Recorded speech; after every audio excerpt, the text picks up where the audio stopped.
We're not doing that today. We're taking this with us and bring it back. I think that's the smart way. I'll predict. I mean, sense. I guess well, we could move one table, slide these down. It's also keep Gina right there. Serve on a committee, and we just take real history. We are. Our results are transparent. I don't know that. Yeah. We're not hiding. We're not hiding results. I think. Right. I mean, all of our discussion is, but even when you go to vote for anything, you're voting. Your vote is tallied, but your name isn't attached to your vote. Yeah, as a citizen. Right. As a citizen, you're voting. We're gonna put this table here right on the end. Your charge. And an image.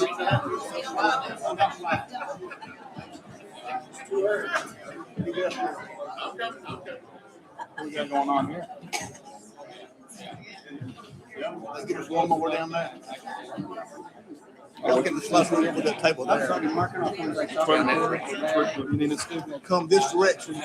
Hold the speaker here. We're gonna come this direction. Watch this speaker. Let me get Phil's still talking. We're gonna slide down, people. Just table up there. We're all face the crowd.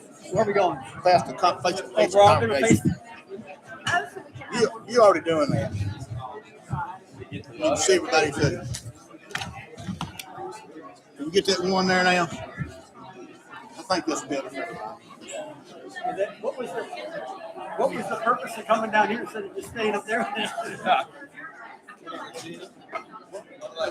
You can still sit there. We're gonna move this table here. Hold yourself again. This one's open. You gotta get here earlier.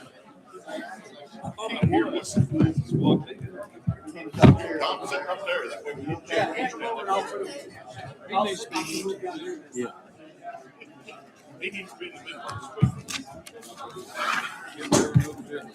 Oh, look at these. Jeff there. I'm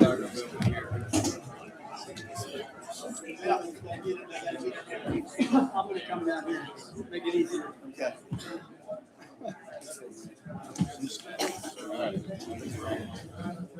I don't want to be dead center. I don't need it. I'm not. One side is the best side. Yeah. Hide behind the podium. I'll stay by. I'll flank him today.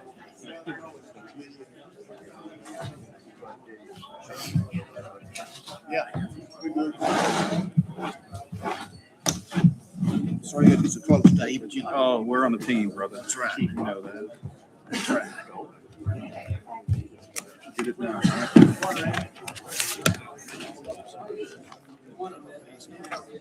Everybody got a new packet, a new hard copy. I do for sure.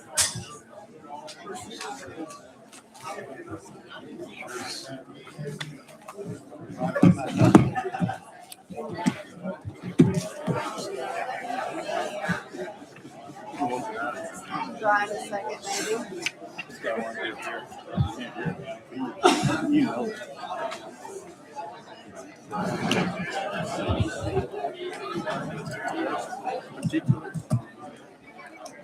I think you picked it up. It's right here. I think it's all right.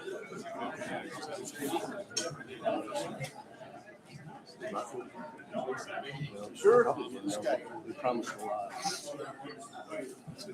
Push this one down a little bit, though. Somewhat down. You get better about it. What do you think? You know, how's that look?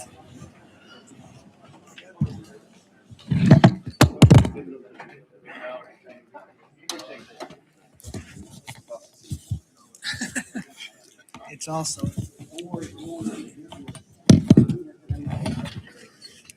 like my Christmas There you tree. go. Appreciate it. Thank you.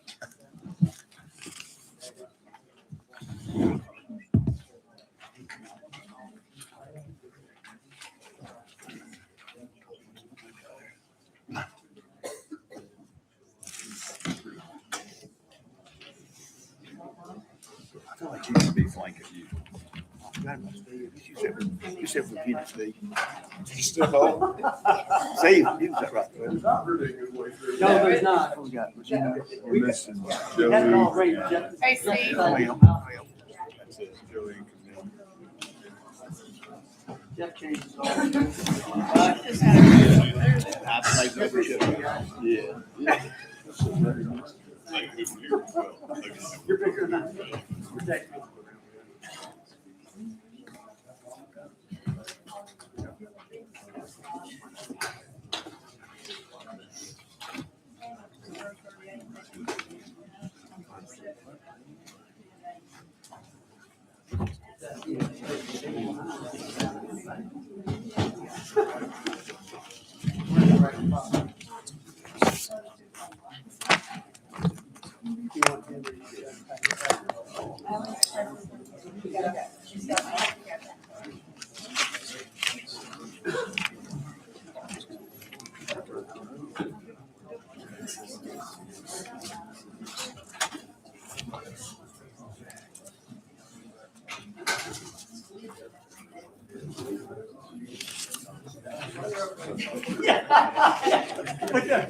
I just.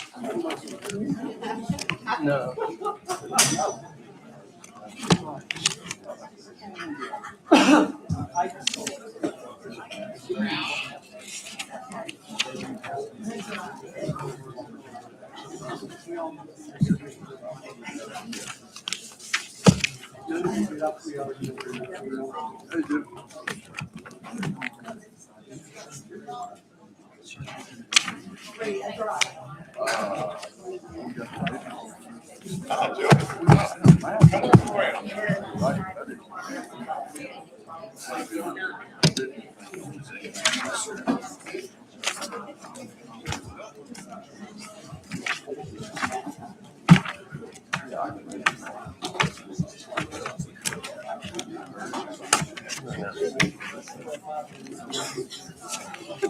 I'm on the end. You're one of those that goes. I went as far away as I could.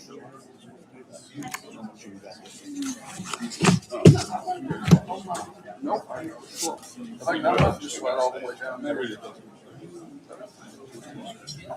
Boy, I can get to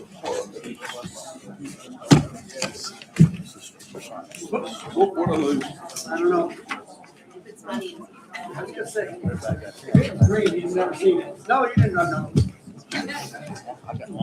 Well, it was not green. That's That's why I. no worries there.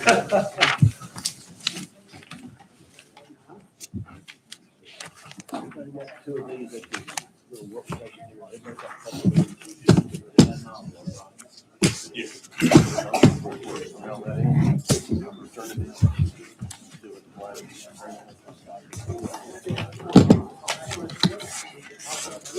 You need a plug?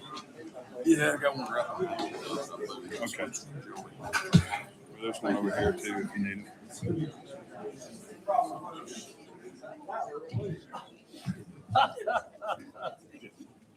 Now we can hear what happened. Trying to be not.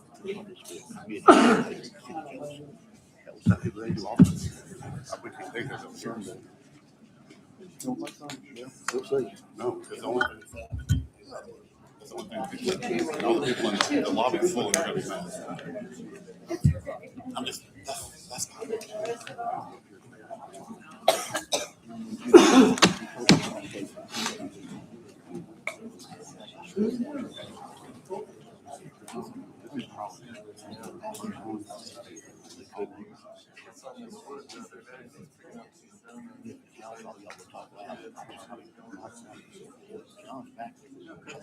Never gonna go with that. Dude, I'm like showing it. There's only two of these. I know. Thank you.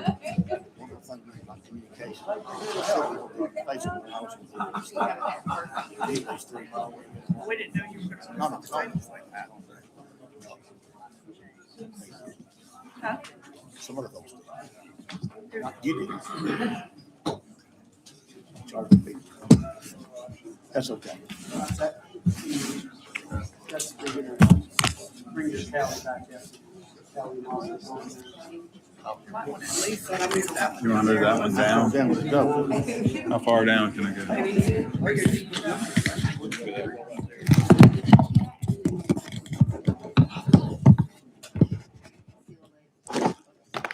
just gonna write this thing. Very good. Every time. Forward to the microphone. Right next to me. Okay. What happened? What happened up there? I don't know. I was asking them.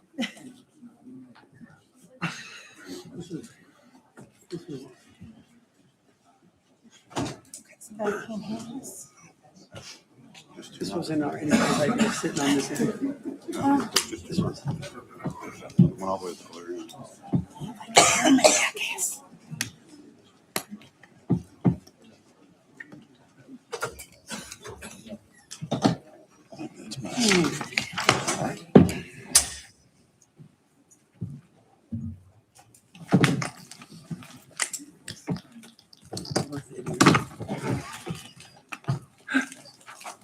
Okay, we got 4 p.m. Thank everybody for here today. We're gonna get started pretty quick here today and get rolling here. We're Brandon, have a roll call, please. Jeff Baines, Here, present. Regina Santana. Here. Jody Vance. Here. Tom Clemens. Here. Steve, I know you're our ex officio, but Steve Jones. Here. Phil Moorhead. Here. Joey Carmack. Here. Camille Burdine. Here. Caleb Thorne. Here. Dave Dixon. Here. Randy Lane. We've got our old business here. We had our agenda for a few days and, let's from June 2nd. I mean, it's approval for June 2nd meeting. Second. Just on the minutes from June 2nd. Yes, I have some discussions on the third page, I believe, C and D. And this would be directed to you, Steve. You stated that the plan you used on these maps were a conceptual plan. Yes, ma'am. And in that plan, is that the same one that was presented to the council for a work session The same. closed? Yes, ma'am. Because it seemed like it was enclosed to the one we were presented in our work session as a council, What do you mean by enclosed? the wastewater treatment plant. That's what I heard. Maybe it's Enclosed. Enclosed? Yes. Yes. Isn't that what you heard? Yeah. That was enclosed. So the plans that were shown and the plans that have been submitted are based on showing you of the different options that we've looked at, the one that has the largest footprint. All of those basins, there is a combination of, can be a combination of closed or open top basins, depending upon what basins there are. So all anaerobic treatment basins are always covered so that we can capture the gas. And aerobic basins are generally uncovered, but can be covered if need be based on the area or whatnot that it's placed in. So again, because it's all conceptual, it's looking at, from the standpoint of what we're looking at is it's a footprint. It's how many square feet, how many square acres are required depending upon the type of treatment. Okay, so you showed the largest. So we looked at the largest because of the fact that depending upon each type of treatment has a different footprint, has a different O&M cost, and has a different considerations from an operational standpoint. But so from a standpoint of acquiring a piece of property, the recommendation that we've made is acquire a piece of property for the largest potential footprint. And then if it's determined that we go with a smaller treatment system, then we have a larger vegetative buffer between the treatment plant and any neighboring property. So if you buy for the largest one, then you maximize the ability to screen it from any adjacent properties, no matter where that is. Okay. I think that answered my question, but what we were shown at the work session did have some enclosed. Yes. What's the difference in the square footage of a covered and an uncovered at their largest and smallest? And what would we need? So again, well, all right, so Jeff, do we want to go into treatment? Do we want me to go into treatment stuff, or is this? Yeah, that's good. So Any questions on the minutes? On the minutes, for the minutes, we can get into a discussion, right? For the minutes itself. Any other questions, anybody? No. Okay. Ready to vote then? We have a motion second, I think they did. Yeah. All in favor of the minutes is written? Aye. Any opposed? Minutes are approved, okay? All right, now we get into old business, this may come to your question here, Dave, as well here, so. We're gonna first look at about a ranking process. Everybody should have updated copies of this matrix. One of those days to try to talk about this time frame. We'll talk a little bit more than anybody's site, et cetera, but a couple things about different details, so we need to bring that in and sort of come up, leave here with an understanding of what we want to get done. Use this matrix system here, so. It's got timeline there, it's got the method, talk about that. I think, of course, the pilot store will get them back. Did put it to your desk tonight, bring it there, seal envelope like this, so get yours done, get sealed up, bring it back. Talk that a little later on too, bring it back sealed, where we get the right people that's gonna actually tally up the score and see where we are. So that's sort of the second bullet there. But the first bullet, time evaluation, scoring. Hopefully, believe it or not, we can come back in 2 weeks and score these things, and come back over 2 weeks to score these at sites, where we can come around and get everything from 20 sites down to maybe 8 or 10 sites. Sure, hey, anybody, I've topic, got any thoughts, please, committee jump in here. Can everybody hear? No, it's really hard to hear you guys. We may need to move up. We'll try It's to really talk. hard to hear We'll you. try a little bit. Can we move up? Yeah, can we just move up so that we have microphones and they can hear what we're We saying? can, if that's what we want to do. All right, let's do it. Thank you. Thank you. Move up. You got to speak there.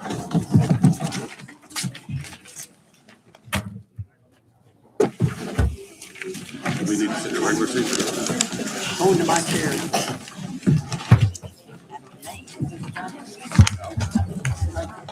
Just follow me.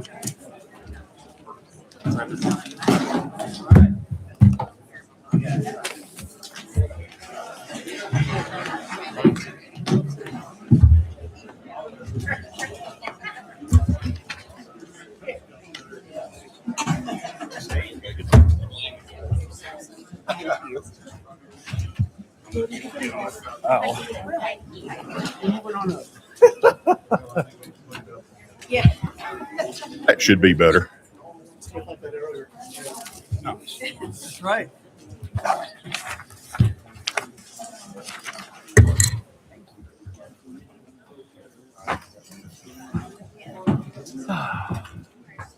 I feel at home again.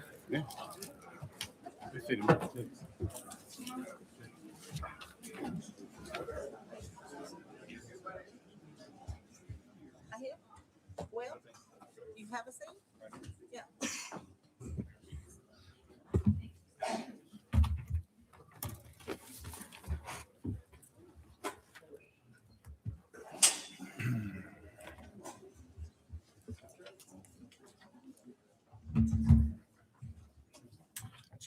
That water just about enough to make you mad.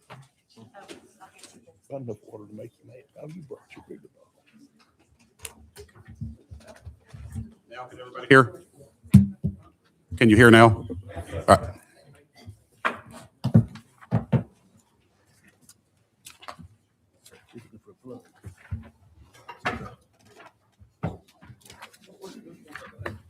Oh, yeah, you have it. I got it. We good? He's good? Yes. You have one? Yeah. Okay. Never mind.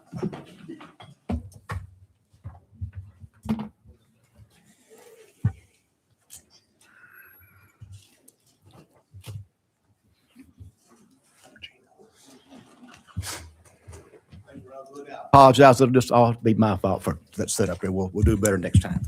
So let's get our old business here again tonight and talk about our matrix system here. We have, everybody's got a copy of this, and folks on the audience, that's what we're talking about. A tool we'll use to help evaluate. It's not the final tool, it's one of the tools we want to use. Our goal was to try to, between now and our next meeting, maybe just get this down to fewer sites. We're looking at 20-something sites now. We'd like to just get down 8 or 10 sites, and we can sort of go from there. Any thoughts on that comment from the committee? I'm all for it. I'm all for moving along. I think that we have kind of not at a fault of ours, drug the process out a little bit and had the residents to have to keep coming out and being bothered and upset about it for weeks at a time. And we ought to move it forward just a little bit. But I don't know that I'll be able to attend the next meeting. I'll be on a plane. That's July the 7th, is it not? No. No? And did you? You could get in your, could you get in your, No. your evaluation? Yes, yes. Okay. Discuss it a little later on, but I just want let's talk about this matrix. I can't do that. The matrix, it's been refined a little bit.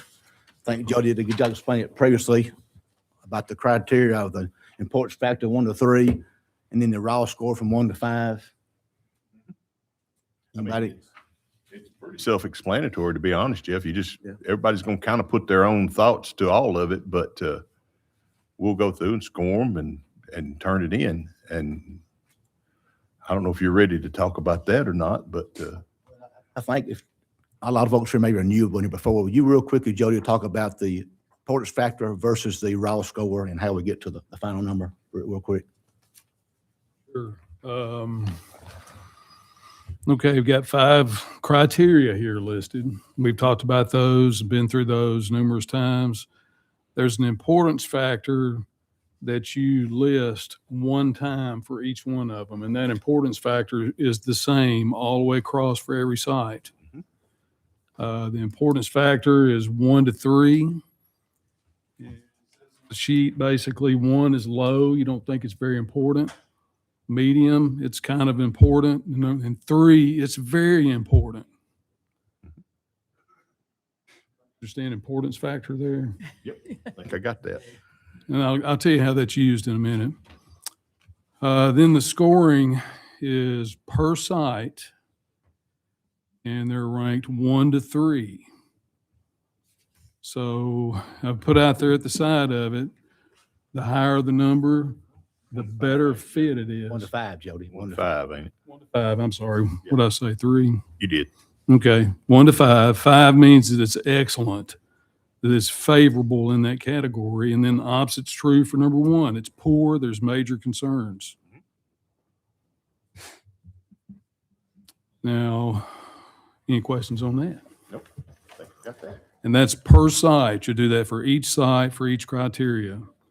Now, what that's going to do, and that's where the importance factor comes in next when it does the weighted score, but it's just going to use that importance factor, the same one, for each site, times this number we're putting in for the raw score on it, basically. So if you think that it's really good, for instance, on, let's say, size, where it's expandability, phasing, and buffer, if you think it's a great site for that, if you're, let me back up a second. If the importance factor is a 5 for that, it's going to take that 5 and multiply it by what you score it. Now, if it's a category and you just think it's 1, it's not going to carry as much weight as one that you think is really important. So the ones that you think are really important are going to carry a lot of weight in your overall score for each site.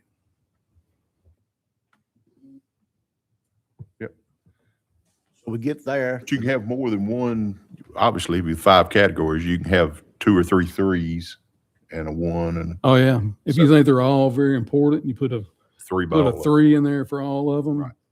then they're going to, they're all equally as important. Got you.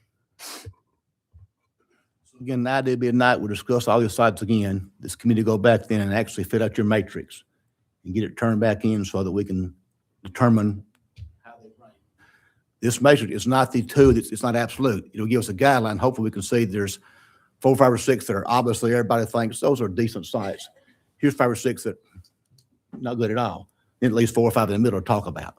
So when we get it down to that point to 6, 8, 10 sites, in my mind, is sort of the goal at our next meeting. If we're at 20, sure, we can get it cut in half. I would hope so, but I envision we'd have several that'll be easy to say, those will work. These are just not very good. Nobody really likes these. Now there's just 4 or 5 that we need to talk about that some like them, some don't like them, et cetera. And that's why this is not the absolute to only 2. But we've got to start somewhere to start limiting these sites. So you want these in between now and the next meeting? Like we'll talk at the end here, we get them turned back inside the sealed envelope. Right, before the next meeting? That's so that right. You can We will. deal. I plan we'd have those scores tallied before this next meeting. So we said, come here, we have the tallied information that we can decide which are if we agree with the top, great. If not, we may have some we want to talk about for sure. So yeah, that'll be the goal. And hopefully get it down, at least cut the sites in half, hopefully, Is there a particular date? We'll talk about at the end here. Okay. Yeah, we'll talk about that. Let's give everybody plenty of time, but tonight spend a lot more time talking about these sites so we get a good feel about the sites. So One thing to make sure of is no matter how many sites we end up with, they're all going to come back to this committee to take this matrix a step further, look at it in more detail, and then go through it again. Correct? I agree. And I think we get down to, as you say, 6, 8 sites, whatever, we may decide or recommend to the council, these sites ought to be looked at. So geotechnical work, for example. You're not going to go out and do geotechnical work on 20 some of the sites. That's not really reasonable or not very economical feasible. We get down to, I believe this group can openly agree on 6 or 8 sites. It's worth taking it to the next level. What that is, we'll have to determine, to your point, what that next level is, but that's exactly. Sure, no matter what comes out of this exercise, it's not going to council based on this. That's right. How many, With some more work to do. how long do we think it's gonna be until we get some of these sites eliminated? Just because, of course, you see the crowd here. They shouldn't have to keep coming out each and every time. We started with 15 and now we're at 20 or 21, what I had last. I figured we'd already been down, dwindling sites down by now because we have a deadline of September and it's got to be submitted. How quick, Regina? One thing, By the in my end of opinion, this is a huge decision for the city.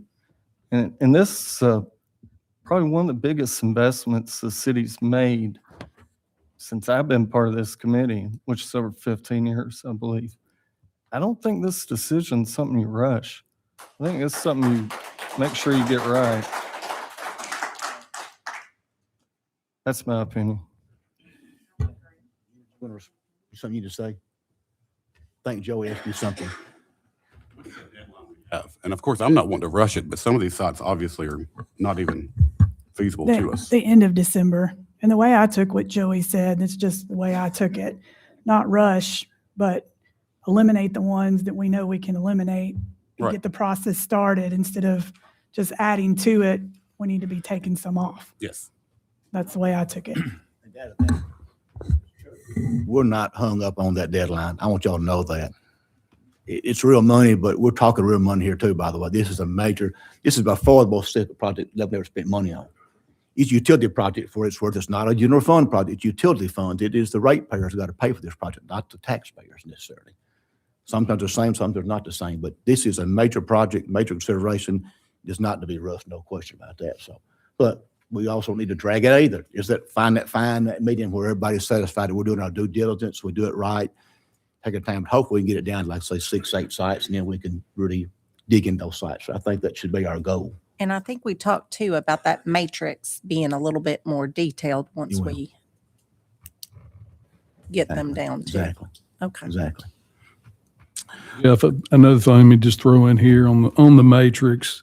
I think Brandy sent out a copy of an Excel file of this. And if you're familiar with this, it'd be real easy to fill it out and it'll calculate those numbers for you. If you're not familiar with that, then it might be a longhand exercise, but there's a little bit of math here in that Excel sheet to do that automatically for you. So we'll be sure at the end here, maybe tomorrow, next day, we send out on the site that you can actually fill it in. Fill it in. I do want them turned in your sealed envelope, right? So, great. That'll save you your own little short math, I guess, there. But just matrix. I've got some, I want to talk about those definitions a little bit further as we get into it. It might can be by case basis as we go into the sites. So just want to tell us right. Go to the 5 categories where it says community impact, environmental. Okay, understood. Yeah, I agree. That makes more sense when we get ready to start with that's absolutely important.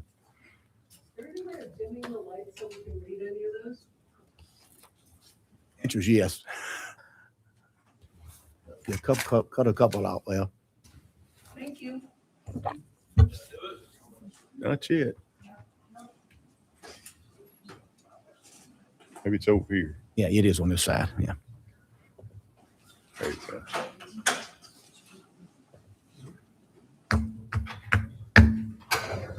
Yeah. Okay, okay. Better, thank you. Thank you. Source for old business, item A. Any more discussion right there before we move on to item B? Okay, item B is, now we've added, is consultant selection. Hope you guys have agendas out there. It's up on the screen, actually, maybe two there, as hopefully. We have, I think, one new site that came up on the landfill, maybe the county landfill project out there, at Steve. Part of the county is the backside of the county landfill, basically. And you did some information about that, and I think sent a letter. Any discussion about that site in particular? It was on the county landfill property. Was there something sent out about that? I think there was an email memo. Yeah. Email I sent to Jeff and Mhm. it got forwarded on to the committee. Committee, We I called thought- it Site 21. Yeah. It's the backside of the county's landfill property. It's 66.48 acres. It's Okay. approximately 27,000 linear There it feet. is. It's on the screen there now, Tom. Force main in order to make those connections. Environmental impact is, there's no floodplains of concern, as we've looked at, talked about on all of them. As far as acquisition of the property is concerned, it is county property, so it would have to be an agreement between the city and the county in order to acquire that, to transfer that. It's just as difficult to build landfills as it is wastewater plants. I don't know if the county would have any interest in giving up property that's not been utilized at the landfill yet. But it would have limited impact on adjacent property owners. There is no three-phase power, water, or gas available at that point. The road that you see is the county landfill road, so there would have to be a road built just for the city's use, as that road is locked at night to prevent people from entering the landfill. So potentially a possibility, but that would just have to, city and county would have to work something out for the use of that property. Environmental issues with being a landfill? For that portion of the property, it does not appear, I don't know this for certain, but it doesn't appear, it is well established with trees and stuff. It doesn't appear that they've utilized any of that yet for the landfill. It looks like that's area that they have for future expansion of the landfill. But that would take, we would have to do an environmental site assessment on that to see, what impacts there are, and if there are impacts, what kind of mitigation techniques would be required. And not to beat the point up too much, but we all talked about before, the landfills, the wastewater plant, and the prisons, none of us like those things. It is a permitted site. Was the county spent a lot of money years ago to get this site acquired, purchased, and permitted. That permit's a big deal. I can imagine wanting to release this property to anybody when they have a permit for it, because they come a lot more difficult probably than a plant, than something like a sewer plant, to be honest with you. So, but again, we can reach out and ask that if you want to. We can ask the county folks, not spoken with anybody about that. I guess the question is, do you want to add that site to your matrix? Is the question. I think so. Everybody come just add it to the matrix. We'll have to update the matrix and add that into it. Please don't mind. So we'll add it to the matrix then. Matrix is site 21, I believe. Question about that property?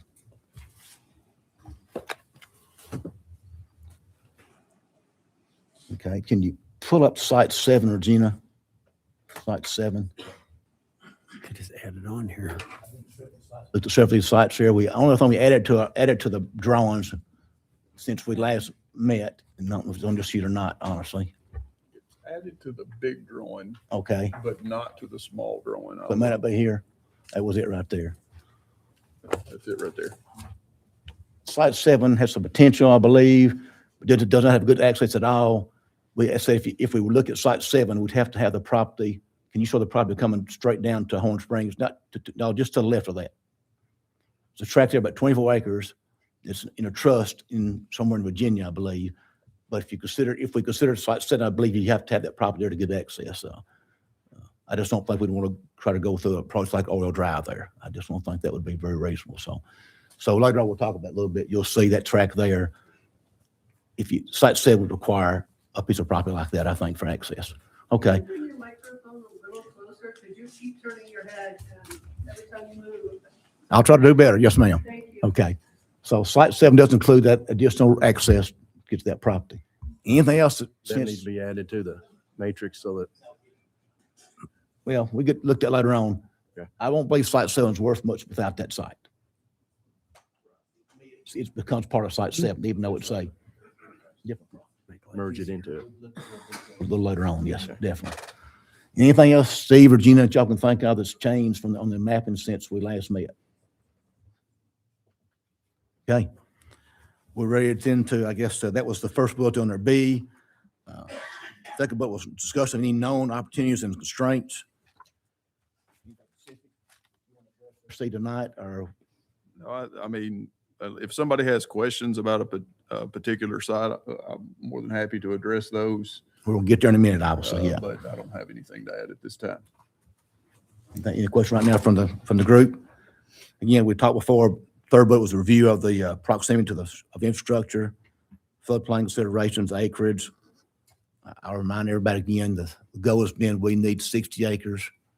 That was the goal we started out with. We were given the information, so we look for 60 acre tracts at this point or larger.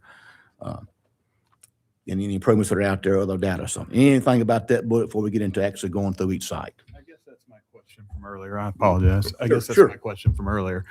If we're looking at these properties at, maximum size, what is the minimum size for the minimum acreage?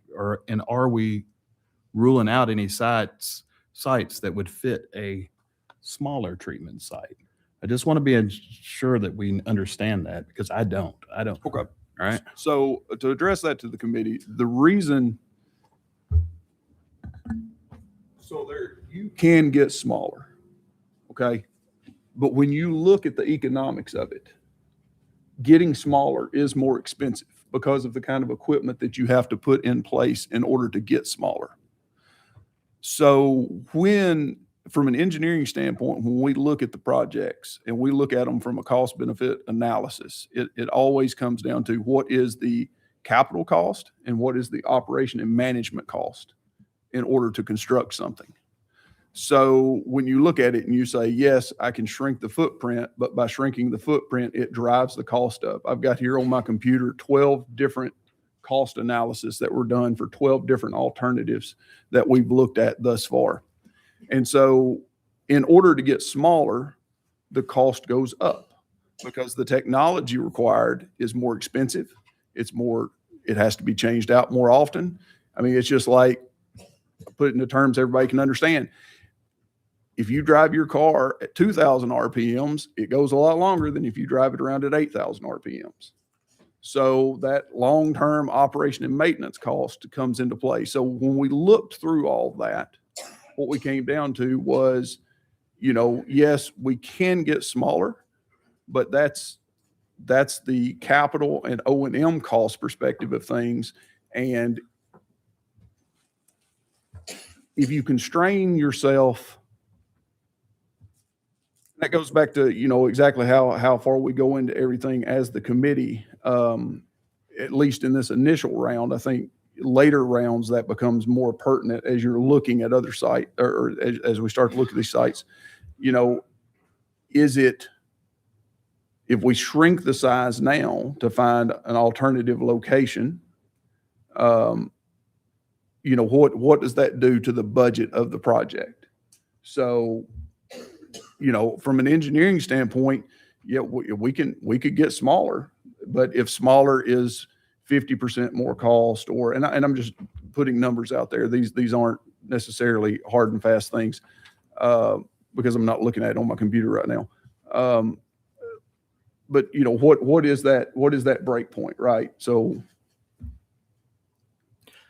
Do you care to go a little bit further into that? Because, for example, we're talking about a 20 million gallon per day system for the first phase 1, 20 million gallons for phase 2 to get us to a 50-year life cycle. We've discussed cost of pipe to the site. We've discussed cost of acquisition of sites. But if you're just put the cost to the side of those things and talk about the system in itself, if we set a 20 million gallon per day system as currently planned, roughly what's that cost? You're saying just rule of thumb? Rule of thumb on the current layout that we're working off of. Rule of thumb for wastewater plants right now is about $15 to $20 a gallon. So that's about $30 million. No, it's $300 million. Math never was my strong suit. Okay, okay. You know, they're, All right, so So what that's is a it then 20 on so that's the, a- on the smaller side? so that's a 20 million gallon plant. There was a utility in Middle Tennessee that maybe a year and a half ago, bid a job where they put in a membrane system. They went from a 500,000 gallon a day treatment capacity to 1 million gallons per day of treatment capacity, and the low bid was $29 million. In general terms, just kinda- that's a smaller site. That's, so you can see like, it's a smaller plant, so it costs more, but also by going with the technology that allows you the smaller footprint, it costs more. So, you know, you can extrapolate from there. Let's do that real quick. So 20 million gallons per day, regular layout is 300 million. 20 million gallons per day, most technology savvy is how much? Well, I don't have the economics of scale. So if you say that it was 29 million for a 1 MGD plant, it wouldn't be exactly, you know, scale that. I mean, there would be some economics of scale there. So I don't want to overestimate just for the purpose of estimating, but it is more expensive to go with something like an MBR than it is a traditional oxidation process. And that's a tough question maybe to answer right now. That, I think it is a viable question for us to consider, because when we're thinking about distance of pipe at what, 12 million was the most I think we saw on our list, and we're talking about a $300 million first phase on the lower end system, it's a small percentage, I guess, but. Well, that's why we have laid out the same facility on every Yeah. property, because if you lay out the same facility on every property, then the cost to build the facility is generally less or minus any grading costs and stuff should be relatively close. And then it just became piping. And so that's the reason why every site layout was based on that largest footprint. Yeah, completely understand. I came out at your point, the point there really being no, those details will come into play a little later on, because guess what? This committee doesn't get to fund it. Those folks down there plus 4 more get to fund it. And I agree with you, but $1 million, and somebody's got to pay that debt service on that $1 million. So every dollar does count in many sense ways too. So, but to your point, those are details that we get into, whether this committee or some of the group at some point. That's real information. I think we need to sort of try to, good questions, good comments, but I really think we should focus on resolution that got passed. It's our scope of services. Our task is to basically find some sites that would support a plant. And then, to your point earlier, those details are going to come into play before you can finalize a site. I really think that's absolutely true. Mhm. So I really think now we're still looking for about 60 acres plus or minus. We're planning that conventional treatment process. We can get those 6, 8 sites narrowed down, and then it's going to really take some digging, some investigating to determine what city level wants to actually build, right? Look up and say, we don't like any of these sites, guys. Do it again, or whatever. That's always an alternative, is we don't like any of these sites. But I really think our goal needs to be, look at these sites, they're 60 acres plus or minus, and try to home in there and determine, get to the point where we can come back with our top 6, 8, 10, whatever, and then see where we go from there. Is that reasonable? All good comments. Everything we say is legitimate. It's part of the process in the long term, for sure. Absolutely. Just one last question on the treatment. No matter if it's the 60 acre site or the smaller site, are both of those treating to a level that could be sold as gray water back for irrigation? Yes, I mean, you know, the treatment is good enough to get to the point where if you wanted to do reclaim water, the last step is generally just an extra filtration step, depending upon the level of filtration required. And what I mean by that is, you know, some industrial users and stuff these days want to utilize reclaimed water as cooling water. And in that instance, their requirements for particulate matter in the cooling water versus the requirements for just using it for lawn irrigation could be different. So it just depends on exactly what you're looking for in that for that final effluent quality. But generally, it comes down to the biggest factor in there being TSS. Item C, which I think is the meat of our meeting this evening, is to maybe pull Steve's information that you have in the packet here. As a committee, we've heard a lot from Steve the last few weeks. It's time for us to talk some. For what you see, what you think about these various sites here. So if we could, let's go to this site and let's just start at the beginning and talk to you about this site as a committee and share your thoughts. And everybody is welcome to speak now. This is time to talk about them. So site one, we'll kick it off with site one. That's out on Man Road there. Any thoughts about the site? It's a large site.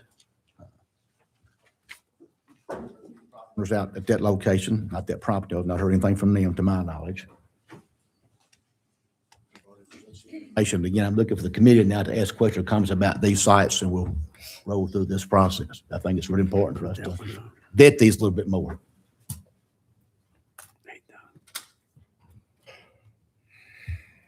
And here's where you mentioned a while ago, maybe Kate, about those comments about the categories of community impact. Maybe we should talk about that right now. This is the first site.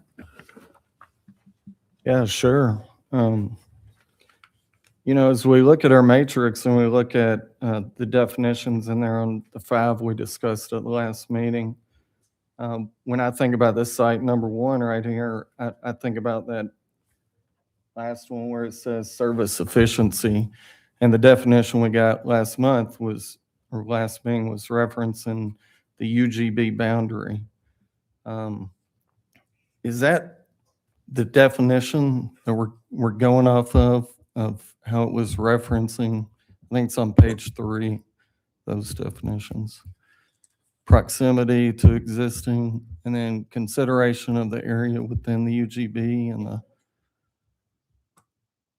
because if that is the case, as I think about this site, I think I know what number it gets based on its proximity to UGB. Right. Me personally, that's not how I would score the situation. I look at, where's our water plant?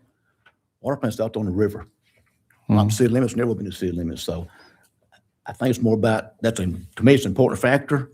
Community impact is certainly an important factor. It's going to get a high factor for me personally, but infrastructure, as we all know, does not necessarily mean any certain city limits, whatever. I would agree that the growth area is important. I think it's an important factor, but it has to be on a site that it will function and work for everyone. It has to work.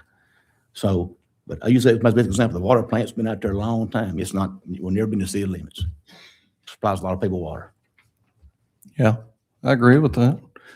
But when I think about sewer and growth, so I've, come before council quite a bit talking about growth, talking about whether growth needs to be in the city limits, whether growth needs to be in the UGB, where growth needs to be. And what I hear is that there is a certain proximity of size that the city is right now, of what it can grow to or where it's at, and it's a large footprint. So when I think about this sewer treatment plant going further on this site 1, I think, well, are we really wanting to grow the footprint of the sewer capacity area or not? And Caleb, you may be headed the same way I am, and I don't know. I'll go ahead. If you don't care, I'll step in for a second. There's a whole lot of growth that could happen south of here that is going to drain to where it drains to today. And that property is more commercial, more industrial, more the only thing that's going to go out north of town is residential development. I would have, and I've thought this from the day I was asked to be on this committee, I'm going to have a hard time scoring any site any higher than anything that's around the plant over there. And that's just the way I feel about it. And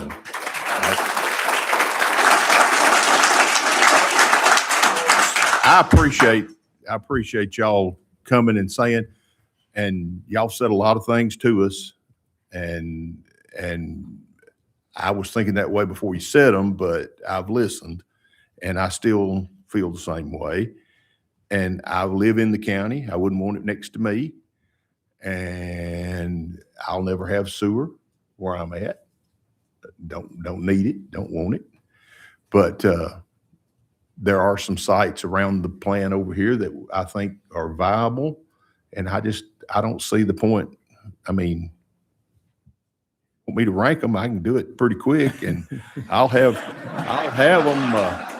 them tied down for you, and they'll be close to the plan over here. I'm just going to tell you that. So you'll know my sheet when you see it, I think.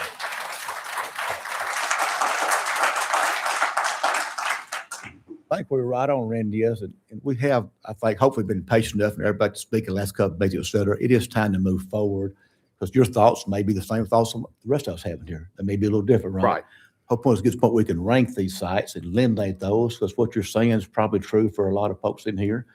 If we find a site in town that works, right? So we're gonna get there in a few minutes on some discussion, but anybody else want to add anything to this first site one?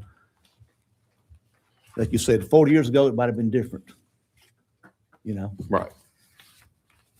I don't know. Yeah. Honestly, I think Yeah. they made a decision in the 60s that lined up with their industrial park in the 50s and set the boundary at the city limits then. And, 40 years ago, okay, they were studying the EPA in Atlanta trying to get this site approved right out here. Okay, it's 40 years ago. Things have changed since then, to our point. I look at maps of the day, look at housing out in there. Hey, 40 years ago, wasn't many homes out there. Look at it today. That's right. But anyways, anything else about site one? Any momentum or discussion about site one? Anything else about, let's go to site two then, which is the same general area. The comments about the environmental, we haven't to talk much more about the categories there too. I don't want to rush past that. Making sure go for what we're thinking. As you said last time, Randy, it's a little bit of subjective to everybody, right? There's not an exact definition, but the points are well taken on everybody's thoughts here. I would just say, as you think about both these sites and you think about the roadway capabilities out here and what's going to be coming in and out of a treatment facility under construction, post-construction, I think you're really stretching with that access. Certainly, as I understand, certainly get to a lot now, maybe with the next grant round, it's more about, but most likely it is during construction. You're exactly right, large equipment. We'll get that a little later on too. Anybody wants to go thing on site two? You see the layout, the very conceptual layout. I will say I've been to these sites, that's a hillside, you just knock the hill down, et cetera. All these sites are going to need some kind of, gradient type operations. There's none of these here right now we're looking at are flat sites. Well, there'll be a couple of flat sites. These are not one of these first two. And if I can just ask, I kind of echo what Randy says, represent the district the sewer plant said now. I want to keep it inside the city, and I think there's places right across from it that we can use. I don't want to put it out in the county. I was raised out in the county on a farm, and I wouldn't have wanted it by me. It wouldn't have been by me where my parents live, but they still have the farm, and I wouldn't want it out there. But I think we should put it right where it's at, close to where it's at. Can we make motions to remove some of these today?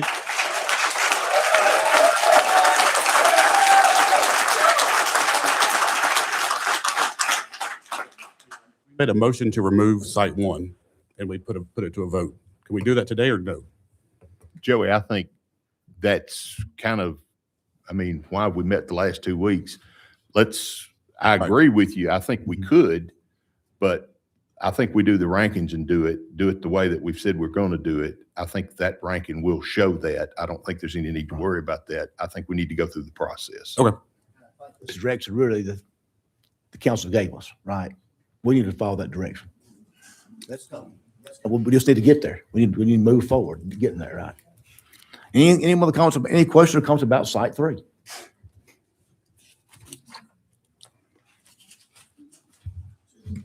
So where the power's available, what's available, the water, et cetera. So we're a little ways away from the lines. Can we move to site 4? Yep. When you say site 4, can you say exactly where it is? Because I can't get out there. Site 3 and 4, down the lower right corner of the section of Colesbury and Berea Church. Can you slide up a little, Regina? There's the church, and the lower right corner here's the church. It's the Berea Church of Christ. That's the church right there. Yes, ma'am. I thought that'd help you. Okay. Those sites 3 and 4 are close together right there. They could work. Any questions about site 4? I will say one of the negatives on site 3 was currently is site 3 only has access on Berea Church as well. Site, that's not the best access in the world. Let's move on to 4 then. Access directly to Colesbury. That's one thing 3 does not have. Other than that's in the same area that we know folks would rather not see a plan out that way. But it would work, I guess. Any comments on site 4? Say it's under our 60-acre size, right? Yeah. 49. And you can see, to your point, you see how tight it becomes when you try to use a little less than 50 to 60 acres. It gets tight. Like we discussed, I mean, look at those details at the next stage. Yeah. So they're side of each other, you know, you could look at multiple sites too, but again, try to look at these sites here to try to determine how we can narrow this thing down to a few sites. Pretty hilly too. It's rolling, that's right. Site 5.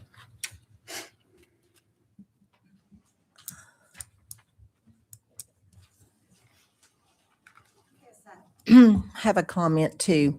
When it says for existing infrastructure, when we're talking about no gas or water to these sites, what kind of money are we talking? Well, I know we've talked linear feet when it comes to pipes, but I mean, what does that add? How much more if we don't have that available?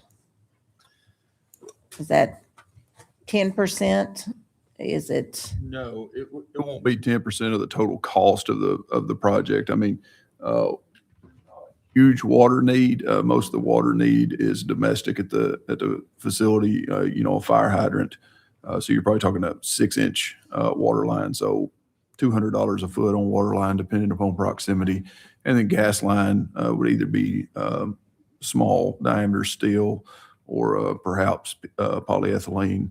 Again, minimal cost there. It's just more wanted to make everybody aware of what utilities. That was one of the things that was on the scoring matrix. And so I was trying to provide the information in line with the scoring matrix on what utilities would be needed. The most expensive utility to get to any site would be power. If there's not 3-phase power available adjacent to the site, 3-phase power can be expensive because MTE always has to determine where their closest load bank that can accommodate 3-phase power is, and then bring power from that location. So not a good way for me to estimate that. At this time, now if we narrow it down to fewer sites and we are interested in knowing that, I can get with MTE and see if they can give us estimates if they have to bring 3-phase power in from an offsite.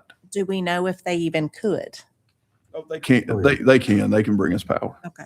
It's just a matter of where they have to bring it from and what the cost is. Thank you. One thing I think about, y'all notice I brought up twice now, is the gray water. And when I think about that gray water, I know it's a sewer conversation, but I assume the water going back out would be a City of Lebanon water conversation if you're going to try to sell that gray water back to the public for irrigation. So when I think about those areas of which sites are in the areas, I do consider the City of Lebanon water service area because I am thinking about that gray water.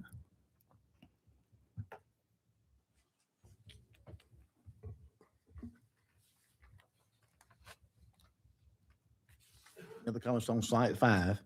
And we talked, and again, we're talking those categories, just like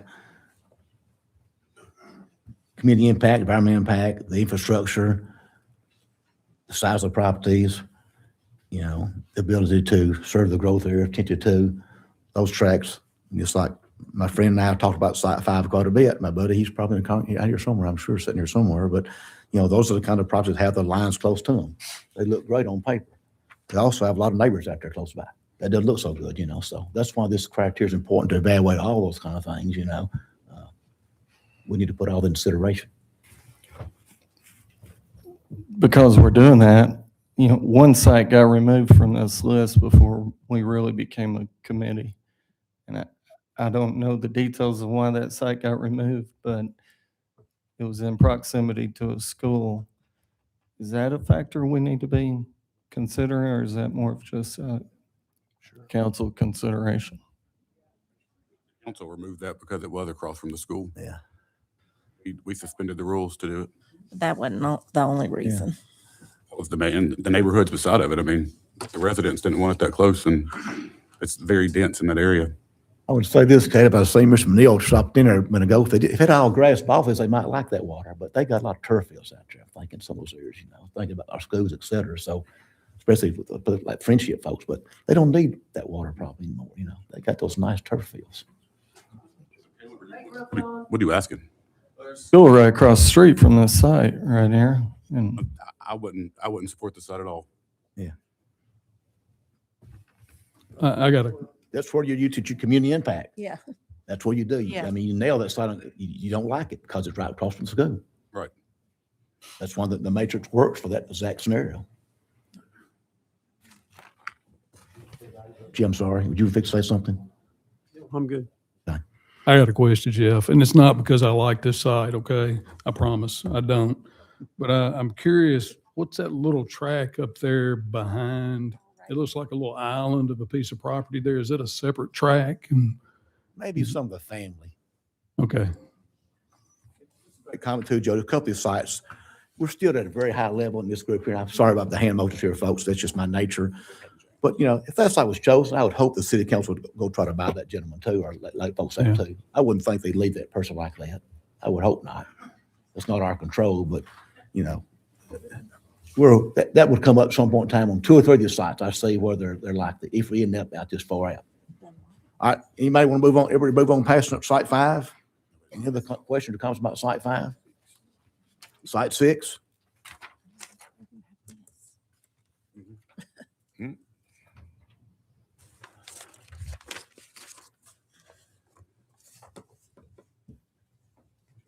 Really large tract.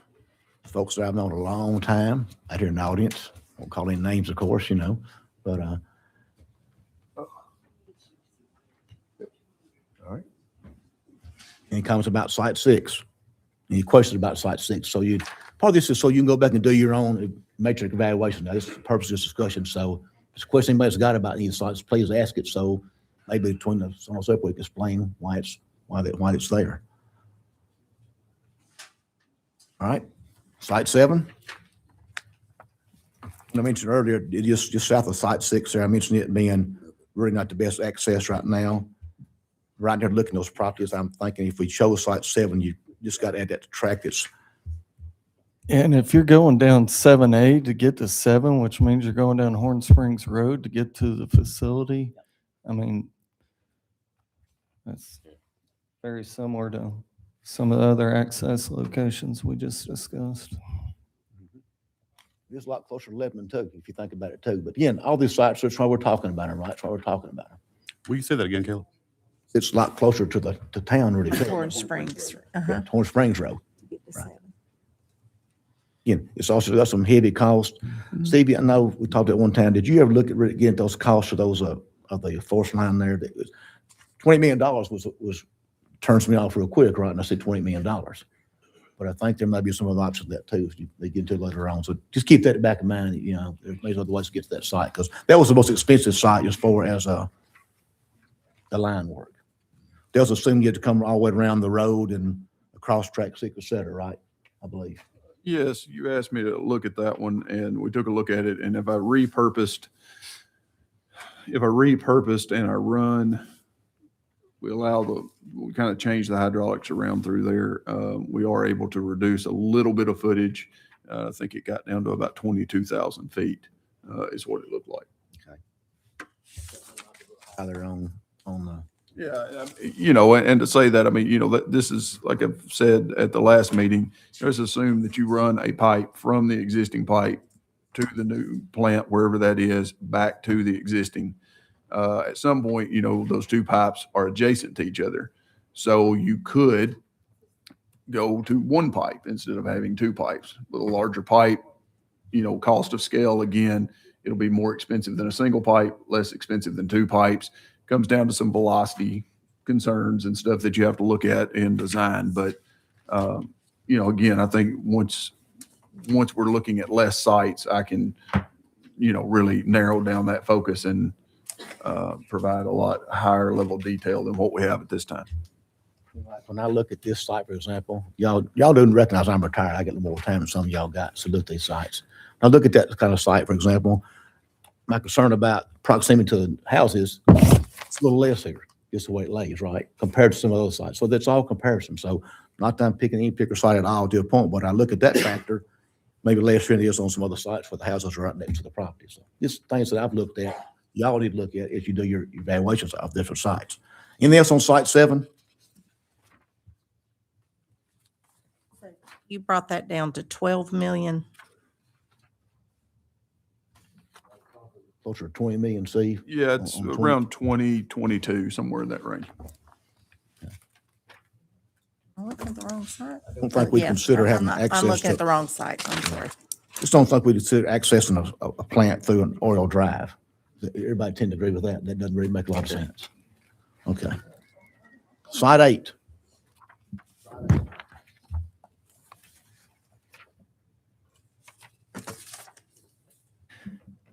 As I looked at site 8, you know, think about the environmental conversation impact, and really when we're under that title, it's floodplain. Honestly, what we're talking about here, everything else under that title is really site improvement cost. And as you look at that layout on the screen, if it was to go on that site, I think you tuck it further up on the river, and then you consider its proximity to the pipes from there. But it's a minor thing. That's just as I look at that site.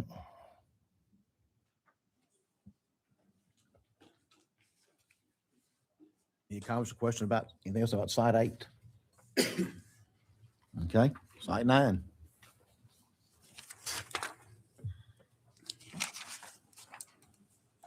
We've talked about before, that's just basically almost all floodplain.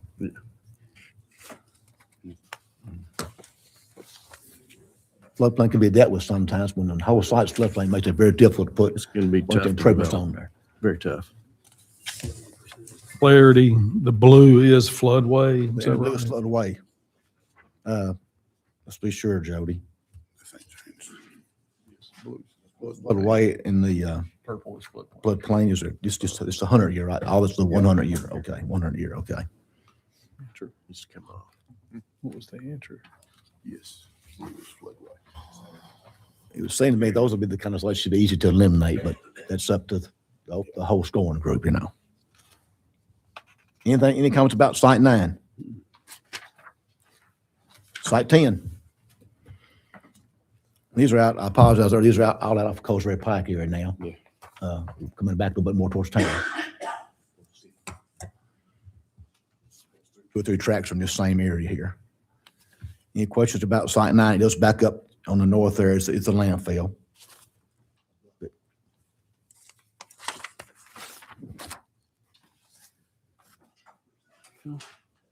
Landfill's directed to the north there.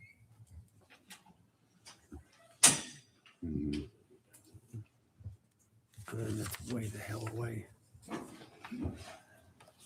Some of these sites here along Coseray tend to have better access to 3-phase power, I think, too, don't they, Steve? Most of these sites along Coseray Pike have the 3-phase power, more readily available. Again, one of the factors. If you think these are close, all these seem to have a pretty good price on the linear foot of pipe to connect. That's that $1,000 foot adds up real quick. This is more of a history question, Jeff, and you could probably answer it. As I looked at sites 10, 11, and 12, it seems like sewer's been out here since Kontiki got built, which was in the 80s. And there's a large sewer line going in that drain all through these areas. Yet, none of these areas have developed in 40 years. If you recall, I should turn over to Miss Conrad right now. You know, she's out there. Contigo was built in the county, did not have sewer. It got served. I came to work here in 1990. Served center for that. But Contigo was actually built in the county on septic and got sewered later on. But she can tell you all about it. She lived there at one time. In the 90s. After it got annexed. In the 80s somewhere, because we were living out there when Yeah. they did it. Yeah, Contigo did not have sewer until after 1990.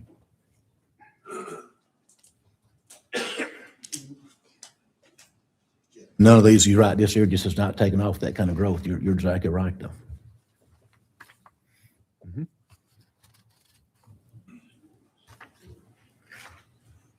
Any comments on site? And really, you know, let's keep it like we got it on site 10 right now.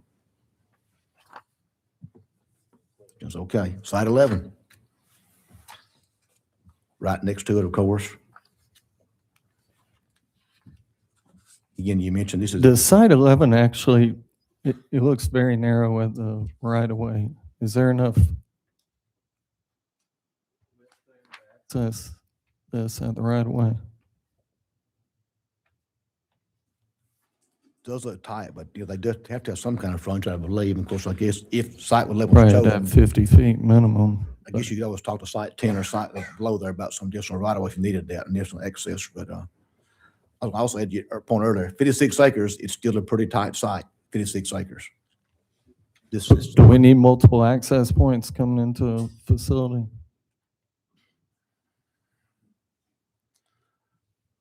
you know, it never hurts to have multiple access points. We know that. It never hurts.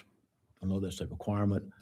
I've been to several sites around about where they have one drive and they're, you know, the sites is actually 300-400 feet off the road. I can think of a couple I've been to right now, but no, they have one way in and out probably. But you want to say something, Regina? Since it's a utility, we like to control the access. So if you go out to the plant now, either the water or the sewer plant, it's gated. You have to have a code to get in. Just Homeland Security. Any comments or questions about site 11? Site 12.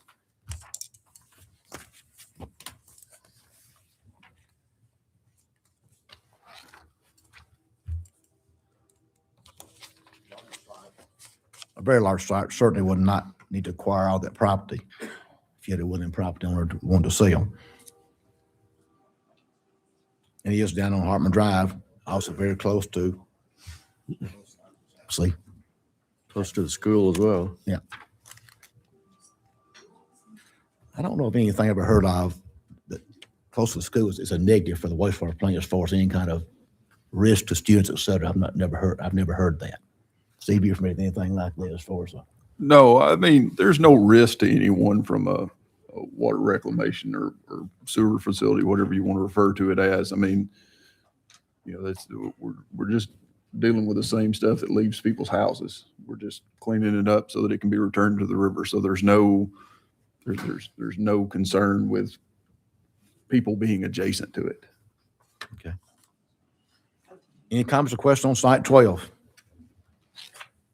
Just on Coles Ferry Pike and actually on Hartman Drive. You would have multiple access points. Moving on site 13 and 13A here. I want to spend a little time here too, because this is I think one of the very best sites that the city of Lebanon that could possibly be considered. So 13 was just the site. Look, everybody's heard this. I'm going to use the name here, the Rockwood site. Everybody's heard that to be discussed. Site 13 is a Rockwood site. It is pretty much all floodplain. For me, the negatives of that site are, it's great that it's close by. The negatives are what's in the ground out there. It's been filled over the years. We do not know what's out there. So geotechnical work will be important on that site. Would you say for sure, Steve? What you said this was? Site 13, which is the Rockwood site. What would be in the, Years when he was much younger, a guy and I was here really young here too, that lot size was a lot lower. It just got, over time got filled in by the low jack folks. It was filled up. So it takes a lot of geotechnical to verify what's there. Is it suitable to build on it? Has it got to come out, et cetera? So it's, it looks great. You drive by it. It has some concerns from an engineering technical view for sure. Absolutely. And maybe I should just say it now. I like 13 plus 13A to be talked about quite a bit. This is like in the city of Lebanon. Everything we've talked about, this site ought to be really vetted strong. This is where I would think it should be. Just talking about that floodplain a little bit, you look at that site and, I mean, that site became Rockwood because of the gasification plant. That's how it all started. And they've, since about 14 or 15, just been doing a lot of various things out there that are definitely in the floodplain. And they're definitely filling in the floodplain. So it's already being done. It's being controlled in the city limits. The willing seller. City would be the one reviewing the floodplain analysis. I mean, floodplain doesn't seem to stand out to me as a big an issue as that color purple shows it to be. Ever been flooded before, do we know? Oh, yeah. Sure it has, Camille, but I can't sit here and tell you, I've seen that one. I've been out floodplain, I've been downtown. And Caleb, since you're an engineer, building this up to be able to put the plant on it, what would that consist of? 'Cause I know you mentioned it. You mentioned it at the last meeting. Yeah. It's probably a question for Regina. I mean, does City of Lebanon approve the floodplain period now? Or does it go further than that? Does the floodplain approval stop at the city? The floodplain approval. Yeah. If they get into the floodway, which is the blue area, which is pretty much no man's land, if you tried to do anything in there, it would involve FEMA. The floodplain area would be more our floodplain coordinator, which would be the engineering department upstairs. Yeah. But the more like I think it was Jeff talking about, we don't know what kind of fill is there. So geotechnical information for this one would be very important, just because we know it has been filled.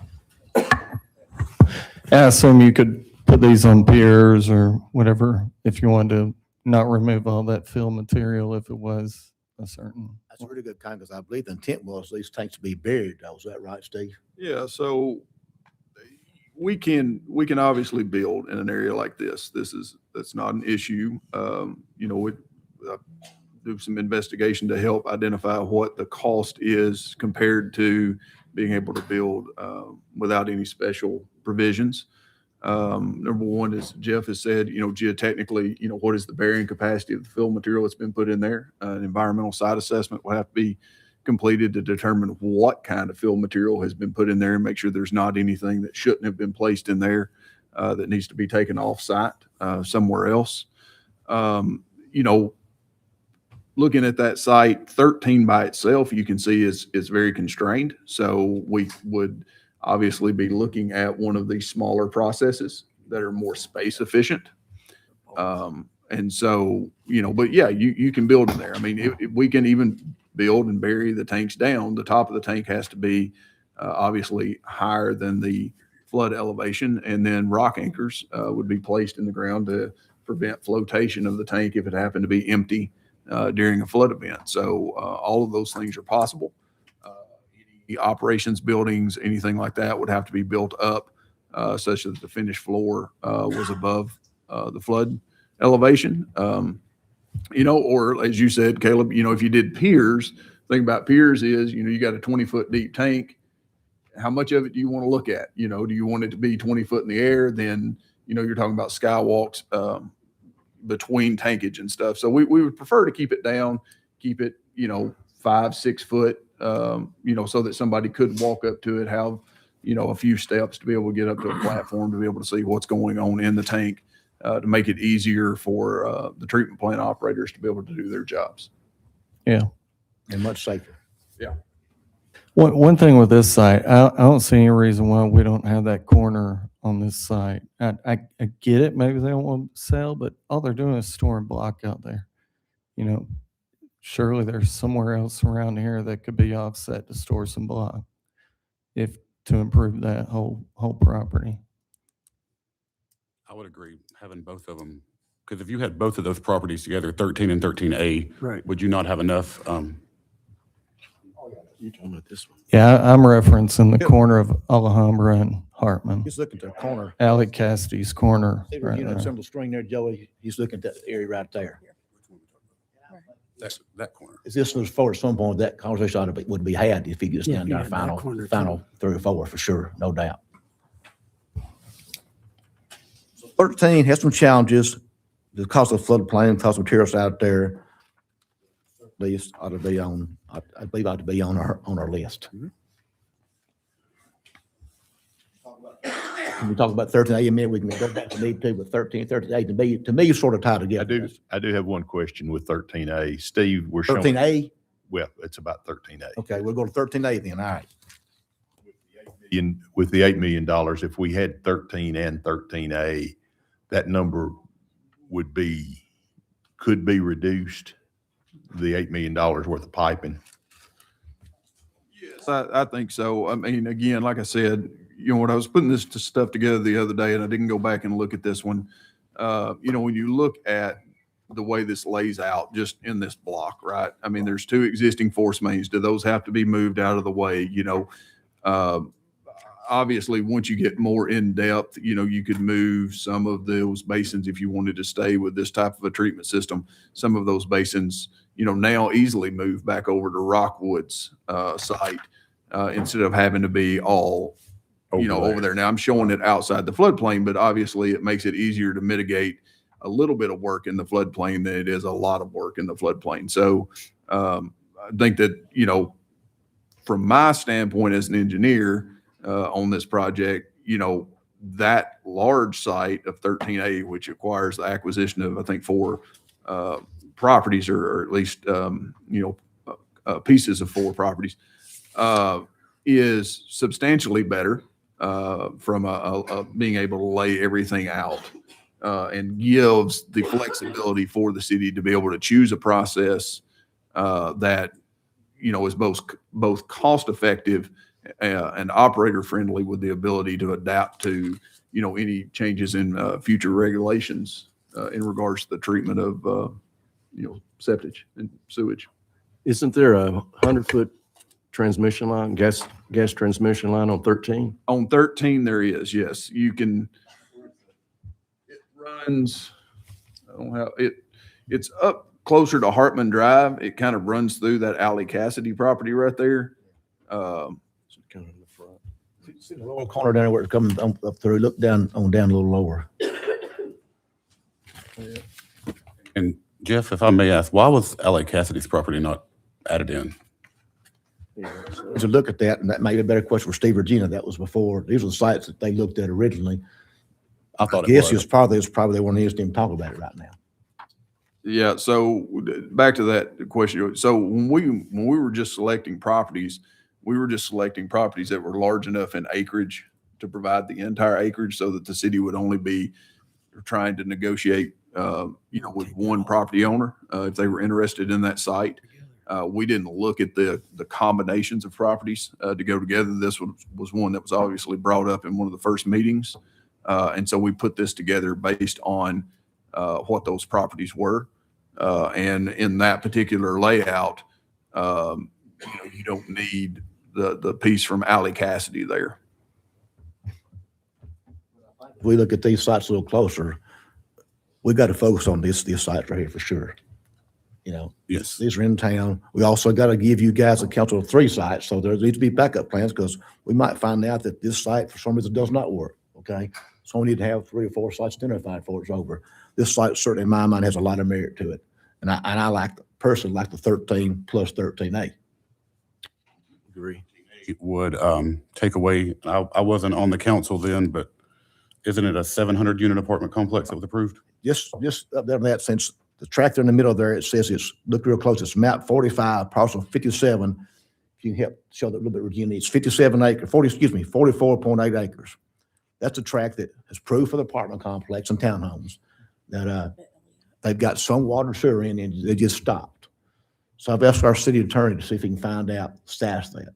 You know, does the bank own it somewhere now? Who owns that property?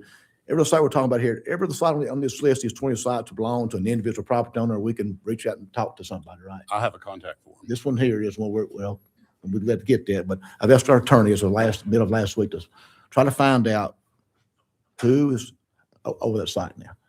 Because we'd like to talk to them about that site. It's someone up north, and It is. I've got their contact somewhere in a text message that I can forward to you, Jeff. But you look at that site 13A, since you're on there now, it does have that large site of 44.8 acres. It has a smaller site there that's right adjacent to between that and Rockwood. There's a site up in the corner of, I guess it'd be on this property, it'd be the northwest corner, if I'm looking at the directions right. Belongs to the same gentleman across the street there. He's locally, lives over there. So there are at least, 4 tracks there. It looks like 1, 2, 3, 4 in. 13A includes 13, right? That's correct. That's When what we start scoring them, when we score yeah, those together, it's just scoring 13A. matrix. But we need to add that. We need to add that to that matrix because it's not set up right now. We had a 13A column. Right. Be both of them together. And I guess that's the question I'd like the committee to discuss in here too. Should we be evaluating 13 and 13A as one site? That's my question. Yes. I agree. I would think so. Corner of Valley Cassidy's property right there. And then, yeah. In my opinion, if we're looking at these properties, I would rather get rid of a 700 unit apartment complex that was approved a long time ago and put a plant like this there than have 700 more apartments on Carver Lane. And I think Well, this property's already in the city, which is what make a lot of other people happy. It's already city property. go ahead and add that Alicasti property to that as well. It would too. Would it not, It would. for future growth? Yeah. We don't have to have it, right? That's what I'm saying. We can look at it. We don't have it. You don't have to have it. But I do think Anacostia, at some point, it's a city you might talk about all their property over there on the other side of the road too. I mean, back in, They're on the south side too. back in 1967, they didn't have to have as much as they did, and now we're outgrown. So, I mean, I'd rather get what we can at the time. Right. Yeah. On the map, which also Anacostia across the street. It's there. And don't they have some across right there too? So that's, But why wouldn't we take that, use that corner? Oh, wouldn't we get the corner too? Yeah. but we don't necessarily have it right now. With those two tracks that are shown, we're already talking about 5 tracks. So maybe we need to get those 5 that we have to have and then talk about, this thing out loud. It's ultimately you guys' call, but we don't need that track right now. No, but it'd be nice. I'd like to add that in only because if we decided to go on this property in the next 50 years, when this comes up again, hopefully we'll push this out that it'll be a long, I'll be dead and gone before they ever make a decision again. That's right. Let's just get it put to bed for a long time. I agree. Needs to be included in that 13 on 13. But if they're not willing, don't let that stop the pursuit of the other two. That's right. But again, just as far as I know, we've not talked to anybody, nobody's talked to anybody that owns 13A tracks. It's just that, as I discussed it Right. last time, we It's just not identified that this. much land. It With would be that- good with to add that- it, but it's not that. Cedar Farms project sort of going defunct, it all of a sudden makes this a much more viable Right. option. It's fenced off and it's just Right. pushing up grass, so. So what I'm hearing is the committee, let's look at 13A as one site and include the little corner that's currently Ellie allocated. Cassidy property. You're ranking that track. We're gonna call it 13, 13. call it site 13 on your matrix. So therefore, we ain't got to change our matrix. Everybody understand, site 13 is now a combination of 13, 13A plus the Anacostia property. Yep. So now that makes it about probably 140, 50 acres. So 123 is shown there without that little corner track. Okay? All right? There's plenty of buffer. I don't want my granddaughter in here in 50 years going over there.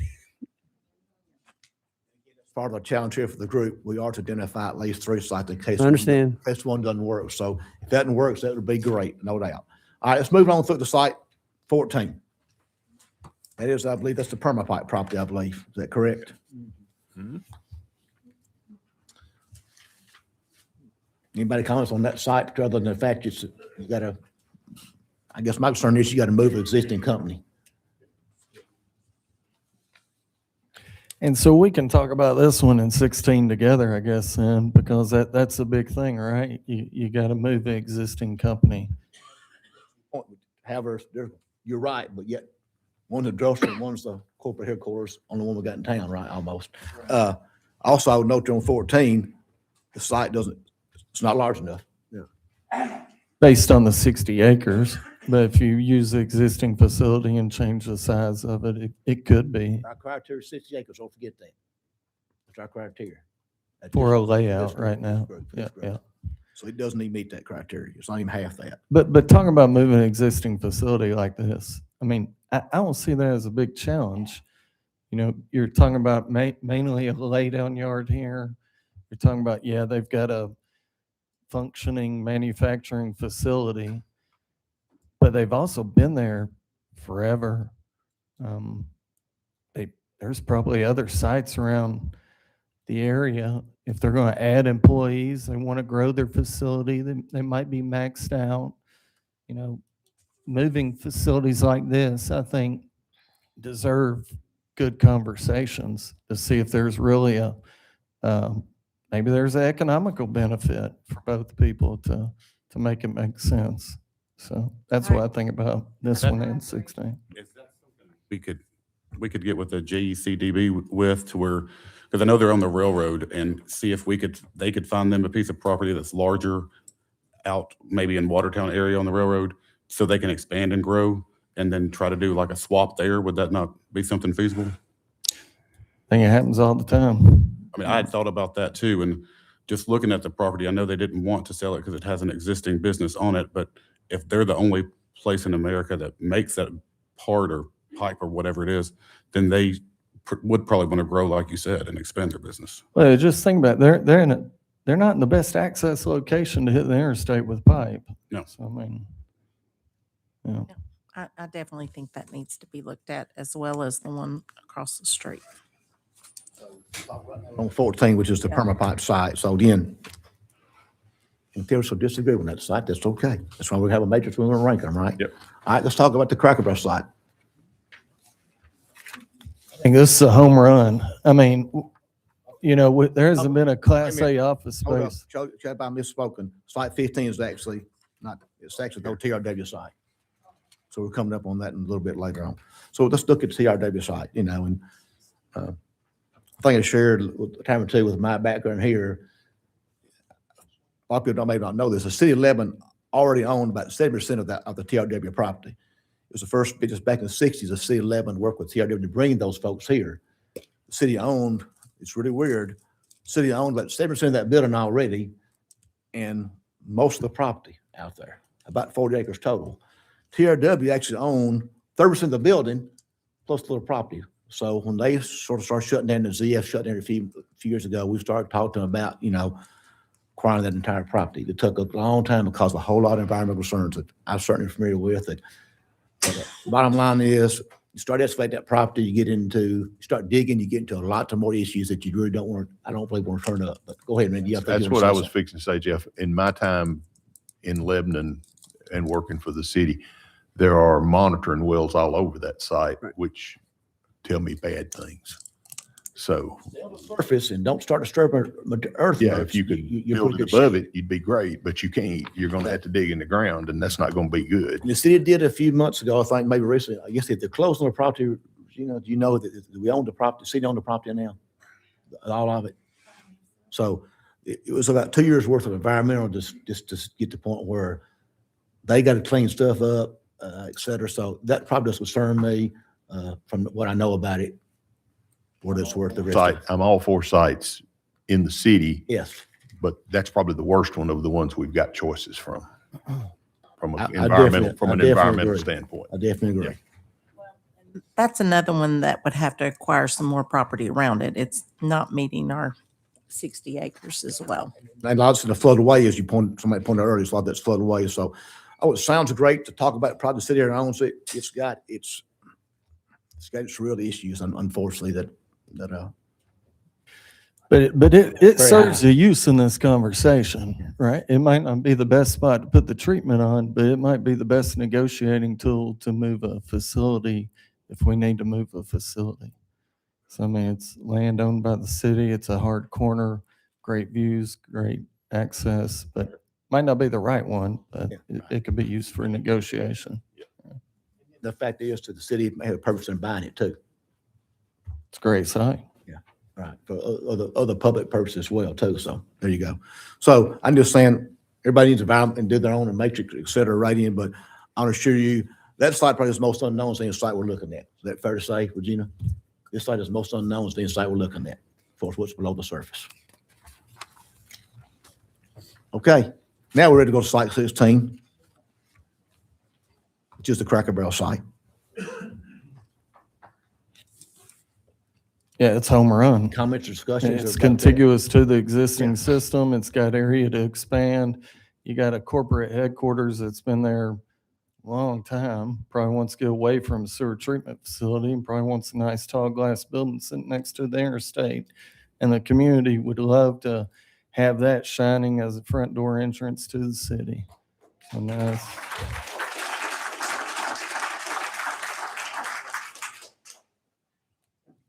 We don't Yeah, think mine we don't shouldn't think scare they'd move to Brentwood.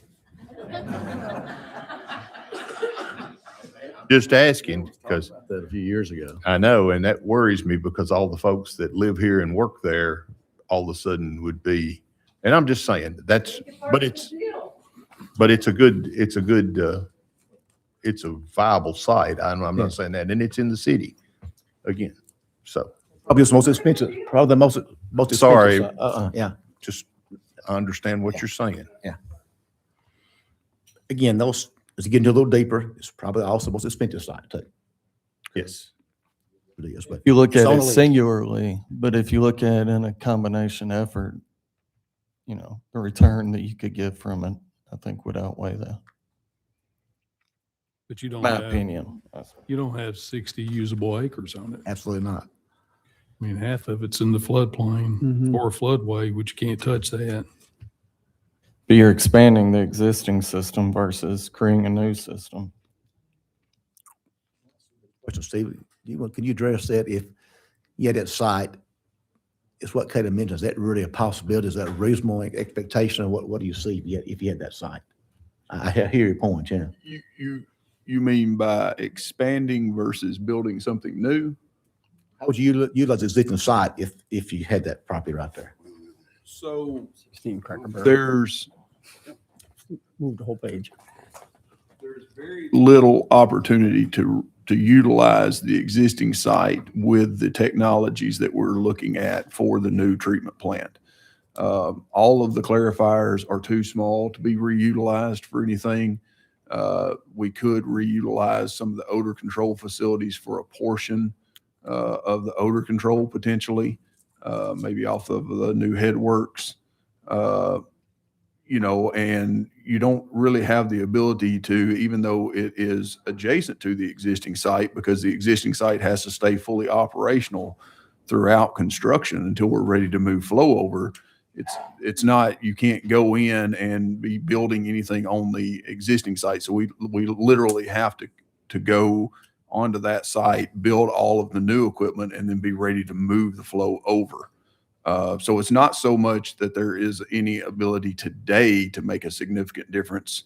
It does give you some ability perhaps in the future when you look at expanding again to do something with that site, you know, at that time. But, you know, even though it does open up that property, the hydraulic profile is going to limit you on what you can do if you're wanting to flow by gravity. So from that perspective, I don't personally see any distinct advantage to that site versus the site that's listed as 13A, or for that matter, even the site number 14, because we have to treat it the same way from the design concept, because we've got to move all this flow into these new processes, treat everything, and then return it back. So.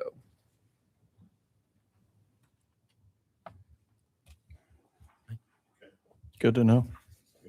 Any comments on site 16?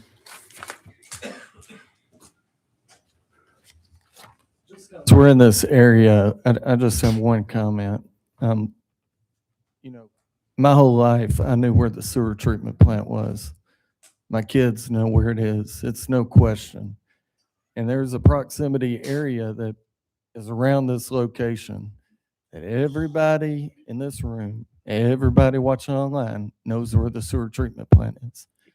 If there's some other sites in this proximity, in this vicinity of what we would call the smell distance of that we know when we moved here, we drove by here, we swam in the pool across the water here, we played golf across the creek here. We know we're in that vicinity. If there are other sites that pop up in this process in that vicinity, I think they all deserve looking at further. And that's just a general statement because I don't believe we need to just add sites right now. I think we need to narrow it down a little bit, but in this proximity area, I do believe there are some other sites that might be in consideration that we look at further as we go down this. So. There might be, if we get down to that 6 or 8 sites, is there something else out there similar to those or not? Because you're right, we don't want to keep adding, but if there's something that does work, we need to consider it. This one is. Okay, we're, I guess, ready for site 17. This is one down the city's current water sewer facilities are. We added that one. Certainly, it's going to rate real low on the neighbors. And it is really crunched in there. There's just, been all hard to work with that, but it is on the list. So any questions about that site? Everybody know where we are? Yeah. It's too tiny. Okay.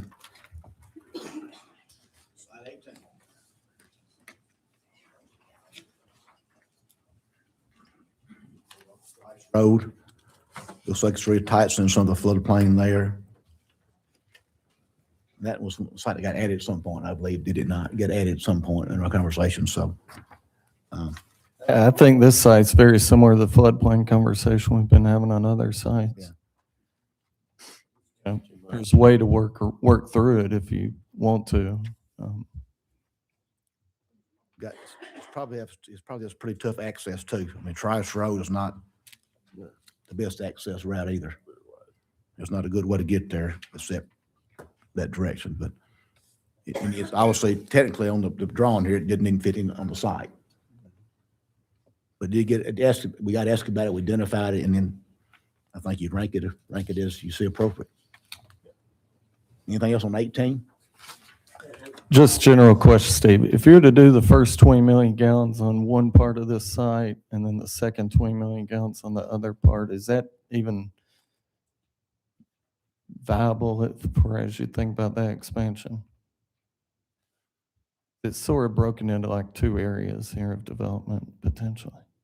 It is. What I'd say about site 18 is, looking at it, you would definitely have to go to one of the smaller footprint treatment options. And then in regards to, having, operations on both sides, I mean, there are some things that we have to, pull operations together for. So that's the headworks and then the effluent. It's going to be, not to say that you can't do it. You can. Thinking about, if I was an operator and I had, a 60, 70 acre site that was split like that and running from one side to the other, it probably wouldn't make my day any easier. And I think, we'll end up with some additional pumps and stuff. So it'll have a little higher operating cost, long-term maintenance costs because of that. And then just trying to avoid the floodway. I mean, there's a lot of floodway on that eastern property. So, you're probably honestly looking at having to try to put operations, headworks, some things on that side, and then move, your flow over to the western side of the property for your for the rest of your treatment train. So, it would just have to work with that site if it's shortlisted and see how we can fit it in there and, what process options, work on that site. Well, and do we need site 8 to go with that? across the street. Baker, so if you look at site 80, it would It's not, just it would not by be itself. anything else. No, it would not. They're touching. Okay. It's identified, it's just a tough site, it's just a tough site. I think even if you split it, it'd be hard to get anything on that east end there, because you'd be right up in those backyards there. There just wouldn't be any room for buffer or any kind of screening with trees or anything. 19. There's an where this site came up, it's that real tight corner there. Showing they're going to cross the road there, so I'm not sure what this really needs, but everybody can rank it if they want to rank it, I guess. Any comments about site 19? I'm not trying to rush us, but I don't see a lot good about site 19. It was a core property that came up from the original study back in the 70s or whatever. It came up here at one of our meetings here that I think Commissioner McFarland has to take a look at that one too. We did look at that one. It just has, it's a lot of floodplain too. And just the bureaucracy of trying to get that worked out could be very difficult, I would say. But it has been looked at and there's some cost there, certainly close to the effluent line, et cetera. But This is very tough. yeah, it's just about as far as you can go. As close as that soul sites 1 and 2 there, as you see, so we know access is just, it's just a ways away. Any comments on the core crack though, site 20? Steve, you brought up that's rented by TWRA, owned by the Corps. I watched them try to build a boat ramp across from my house that took like 8 years plus to get that coordination figured out. So I can only imagine what this would look like.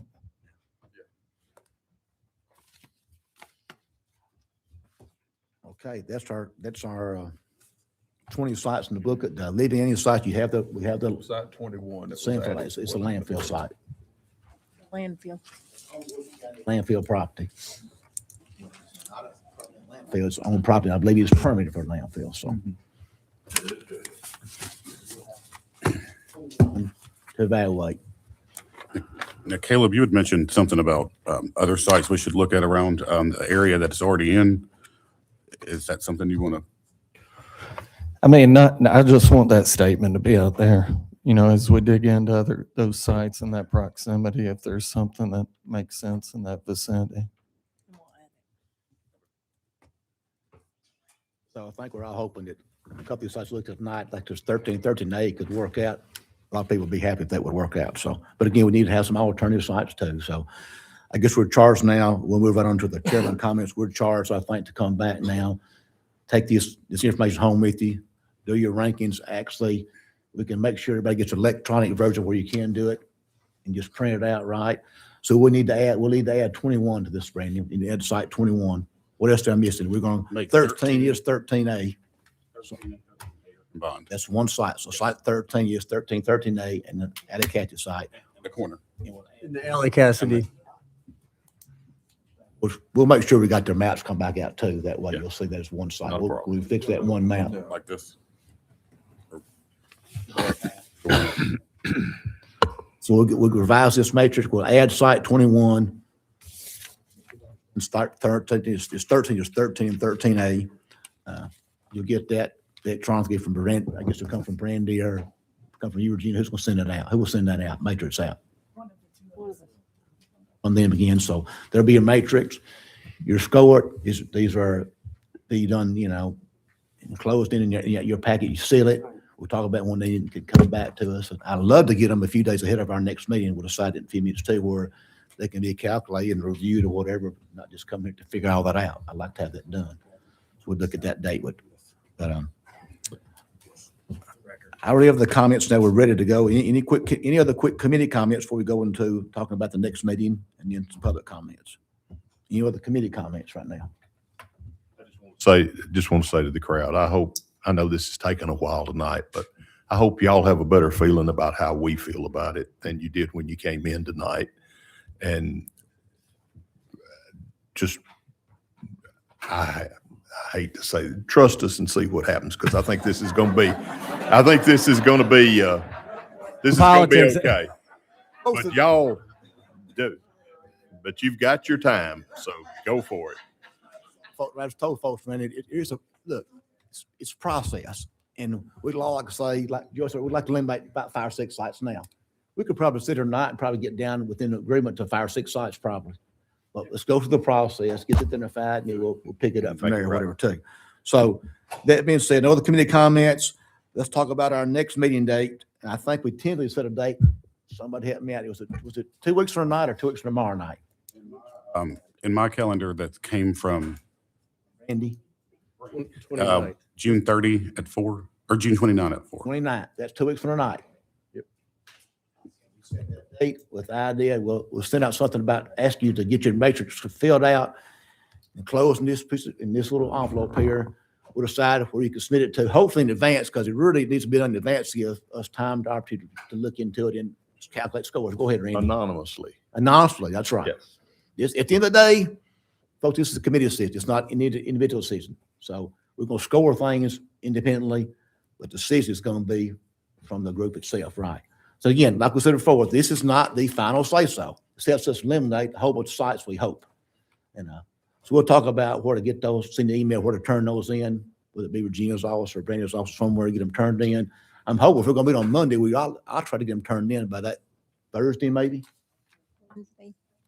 Yeah, I'd like us to leave here today with a consensus of where and when they're going to get turned in. That way, when we come back on the 29th or 30th, that we have the scores already and they're tabulated. Because our plan is to give them to the accounting department, see if they'll handle the tabulation. Tabulation. Mhm. So y'all good with the end of the work day on Wednesday? What was that date then? Thursday, the next day, just pick a date here. Week are you talking about? This week? This week's 24th. 24th. We get the new, when would we get the new matrix?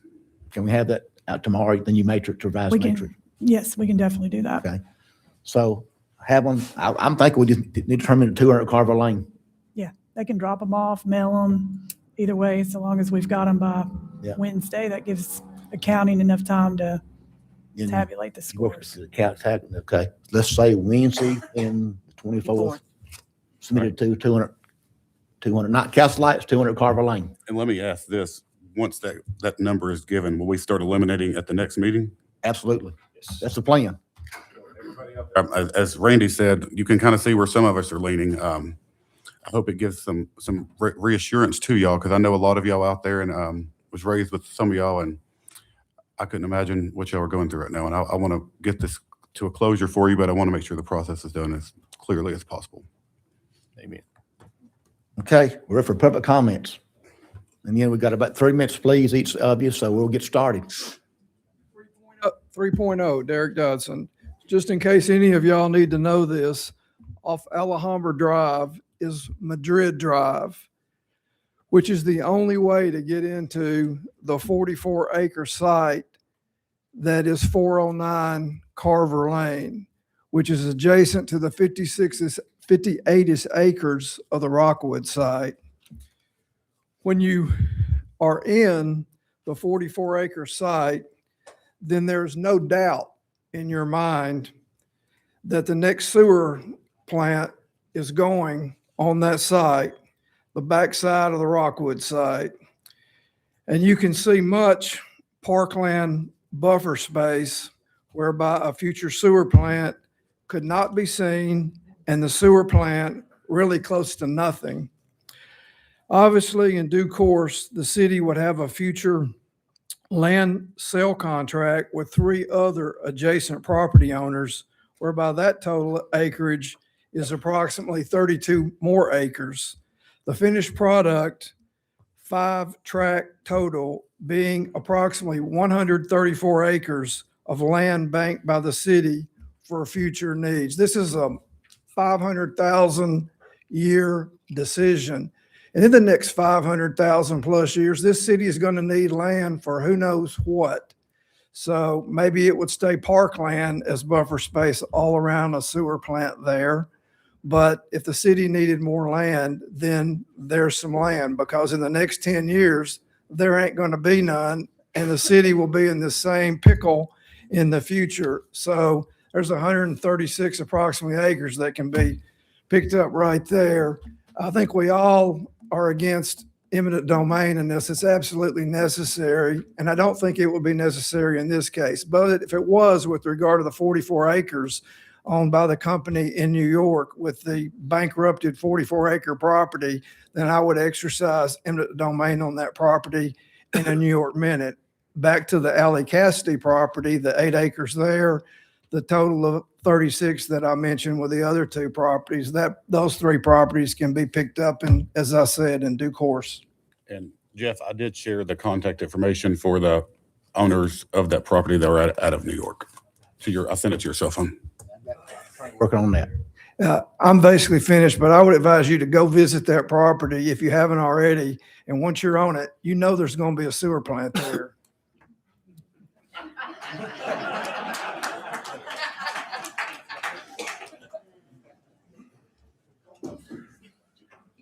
I appreciate the opportunity to speak. I'm Curry Dudley. I live on the Dudley Family Farms on Coles Ferry Pike. I'm representing myself, my family, but especially my almost 95-year-old mother who's lived there all of her life. I've been on the property, living there for 41 years, raised there. If you put it on the property that they had, number 6, it would completely, destroy our farm. And I just would like to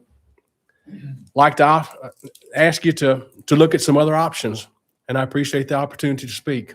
I would like to have been here last time, but we were out of town. But this is very important. Thank you. Thank you. Thank you. Hi, I'm Brenda Vicente, Berea Church Road. I'd like to talk about eliminating sites 3, 4, 5, and 6 as a group because they do sit within 1 mile of Friendship Christian School. I know some of you said that might not be an issue for you, but these are 4 rural sites that sit within 1 mile. They're federally recognized as a sensitive receptor. The city is placing itself at risk with Title VI civil rights complaints, environmental justice challenges, and funding delays if federal dollars are involved. The EPA's school siting guidelines warn municipalities to avoid placing heavy industrial utilities near schools, and ignoring that guideline can trigger federal review.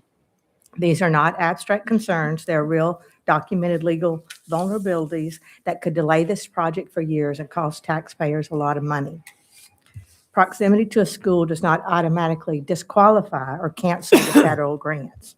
It just severely threatens the project by certain reviews. Sites 3, 4, 5, and 6 are clustered right along Berea Church and Coles Ferry Pike. So that Friendship Christian School, it has triggered a lot of alarms from the committee here because it does impact the community. I don't know if you've ever driven down Berea Church and Coles Ferry Pike during school hours, but it's pretty rough to get in and out of Berea Church because it does face directly into the school there. So I can't imagine dump trucks and those kind of things trying to get in and out of there with that school sitting there.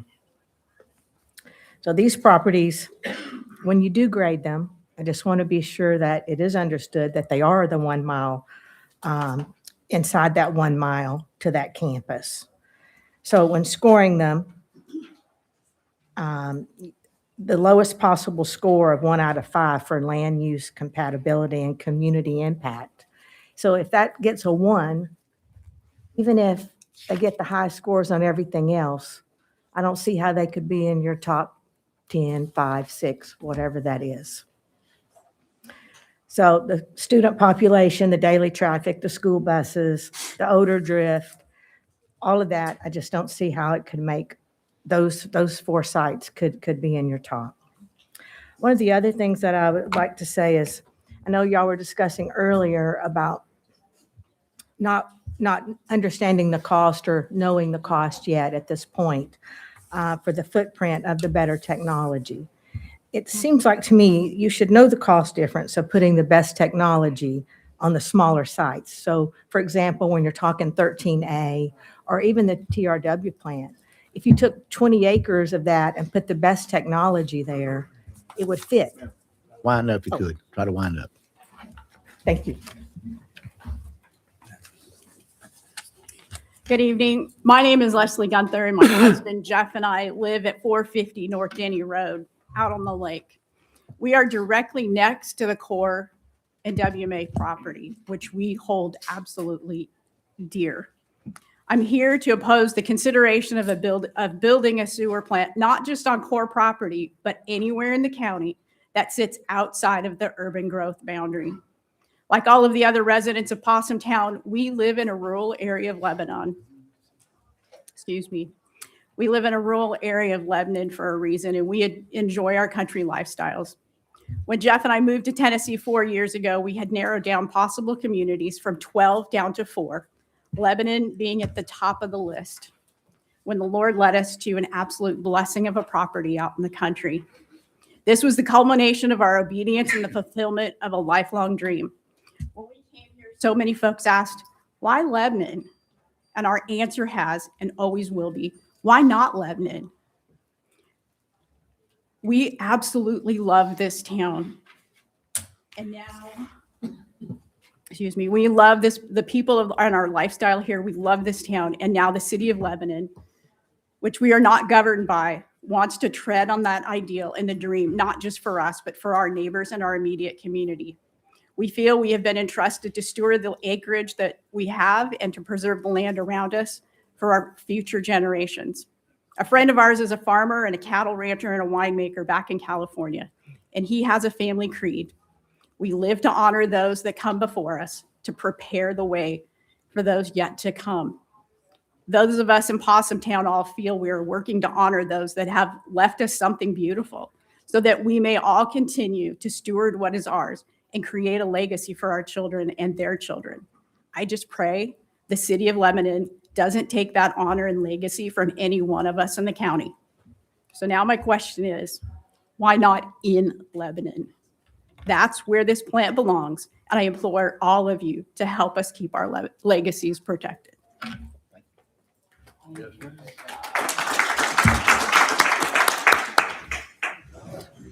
Hi, my name's Todd Rourke, 2427 Man Road. I've been up here before, and I had a lot to say today, but I really liked what I heard today. I appreciate that. And it might be one of those times when you should just take the win. So I'm going to pass on most of what I had planned to say, but I do have some documents that I need to submit. And it's information that started back in on May 27th. This is revision C, which keeps getting thicker. There's a lot of research in here. I hope it's helpful. I also have additional endorsements of the petition from our side, which is, of course, the north end, 1 through 7 sites. I have a dissertation here on the matrix scoring, and that was started with Anthony Murphy back there that I think got something going that's important to think about. And also I've submitted through the website, and here again, formal requests for disclosure on 35 different items. I know I created some work for somebody somewhere. And anyway, so I just need to get this on record, and thanks again. Thank you. Really enjoyed it today.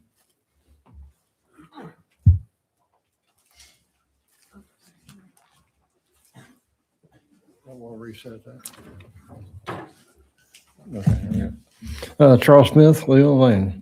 I think the biggest thing that I see here is that this is a travesty that we're having this discussion. For those who don't know, land use plan is actually several thousand years old.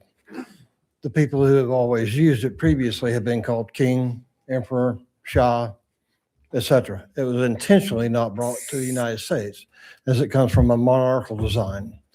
In 1926, the Supreme Court screwed every landowner in America. And what they did was say that your land is only yours if we let it be yours. That's the long and short of it. And that was a Trojan horse. That was zoning, and that was a Trojan horse for land use plans.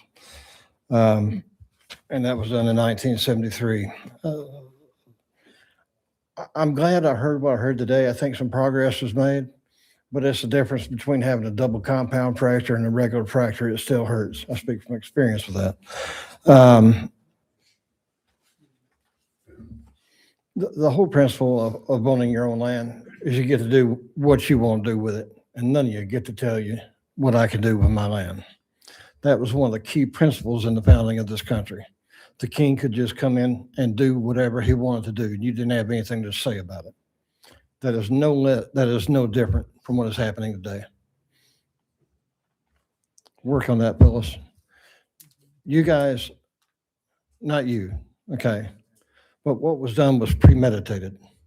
We have grown this town since Bill took over by 44%. He knew, and he said this in one of his little opening videos as he became mayor, that he had known 15 years earlier that the plant was in trouble. That's where the premeditation comes in. That's ridiculous. It's like an out-of-control child. This is the population growth year by year since 1970. Just in case anybody's doubting what I'm talking about. I do thank you for the effort you have made today, ladies and gentlemen. Don't get that wrong, but it needs to stop. You need to start respecting folks' own property. Just because you're allowed to do something doesn't mean you should. Thank you. Thank you.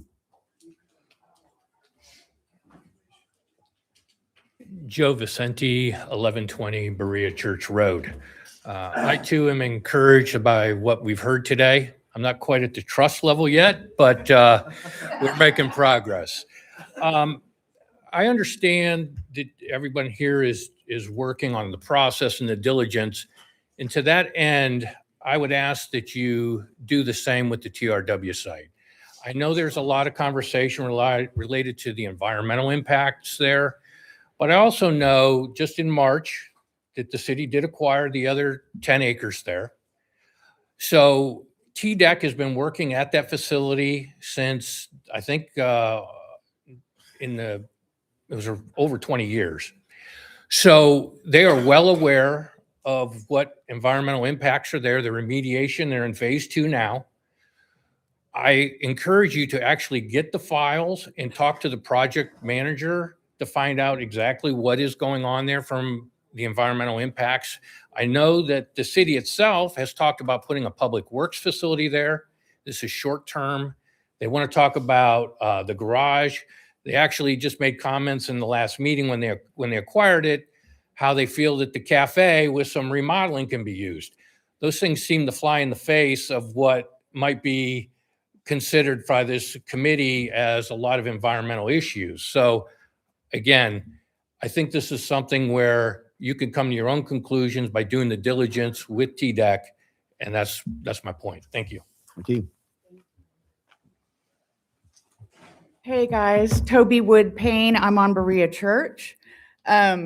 Yeah, I feel a little bit better. A lot of you guys, I really appreciate, speaking up, and it almost sounded like humanity, because I've been really concerned. I mean, I know this isn't like Footloose or anything, but I have to tell you, like, the fact that we spend all that exorbitant amount of time talking about moving a business, like relocating a business, and that we spend zero time really with you guys discussing the fact that these are like legacy farms.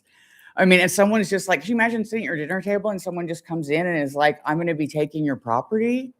I mean, that seems so crazy to me. But I also just quickly wanted to say that the Murfreesboro is roughly the same size corridor, experiencing the same growth pattern that Lebanon is heading toward. They face this exact challenge, and rather than pushing the burden onto residential neighborhoods, they built a modern enclosed resource recovery facility in appropriate city land. The facility now wins national awards, produces reusable water, generates zero odor impact, and it's literally a covered place. And they did it on the land that was already there. So I just get this feeling sometimes when I walk in here, like we're talking about old school technology, right? And I'm worried, even if it stays, where it should be, which is in the industrial part of Lebanon, that we need to be thinking some environmental upgrade, because who's to say in 10 years, like that Clean Air Act, you guys are going to be in the same position, right? So, I mean, we need to really look at, you guys are still using the, stir the poo thing. It's crazy. I mean, all of these, look at Murfreesboro. Like, has anyone talked to that engineer? It's so nuts to me. So yeah, I would definitely, that's a concern to me. These guys covered a lot, but I think that anything near Friendship Christian right there, if anybody has been on Berea Church Road, like you were talking about, it's literally the size of these two tables put together. I have to pull over a lot just for those Mac Daddy pickup trucks, right? And it really, it worries me that people, like, we're going to rate this on this little thing, but I mean, I want to make sure everybody really goes out and understands and talks to the people, and imagine that it's your home, right? And your kids are out there playing football, and you're playing daily doubles out there at practice, and you're inhaling that sewer smell. And that dude who said it doesn't smell that bad, I'm like, man, I drive by in a convertible and pass that thing in the summer. It's nasty. It needs to stay where it is or close by. Thanks, guys.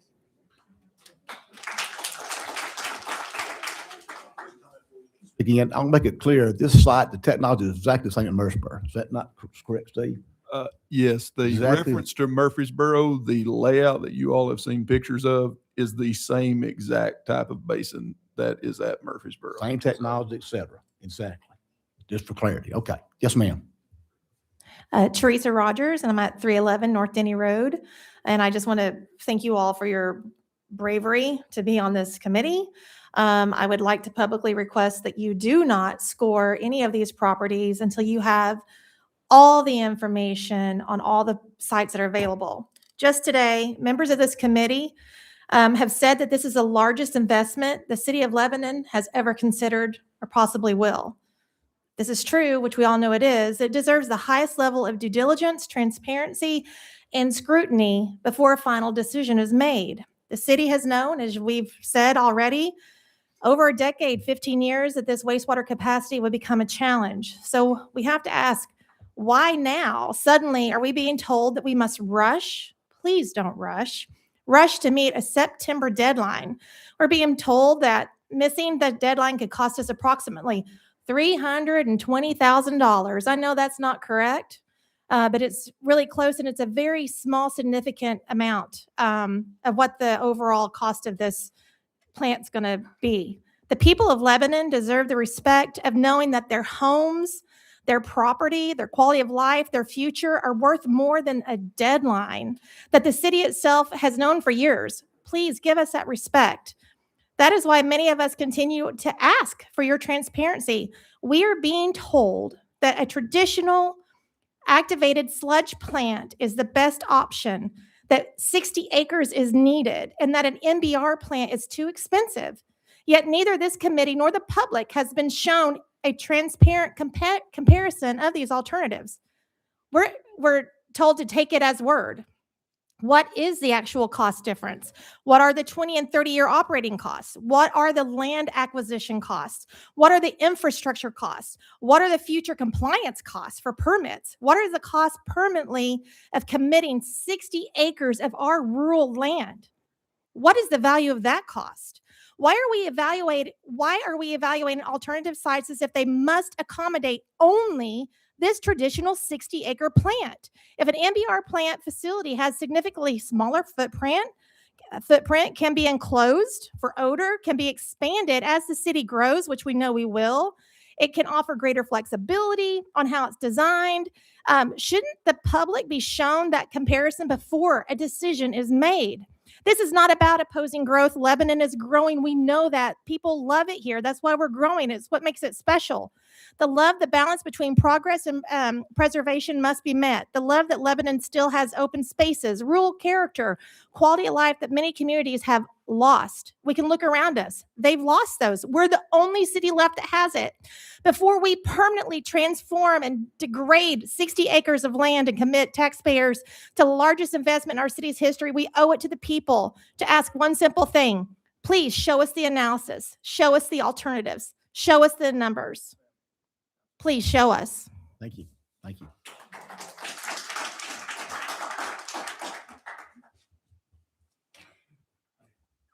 Hello, Terry Monahan, 511 Barton Shore Court. So I was really happy to hear you talk about the different technologies. Previous to that, I was aghast that you were just looking at the activated sludge footprint.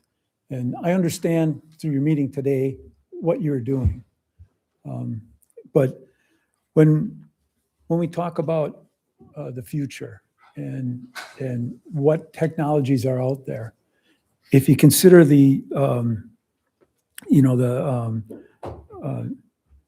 membrane biofilm reactor technologies, there's the several of them. The moving bed, fixed bed, membrane, aerated, and a hybrid. So there's a lot of technology out there. There's a lot that is being said online about the future of that.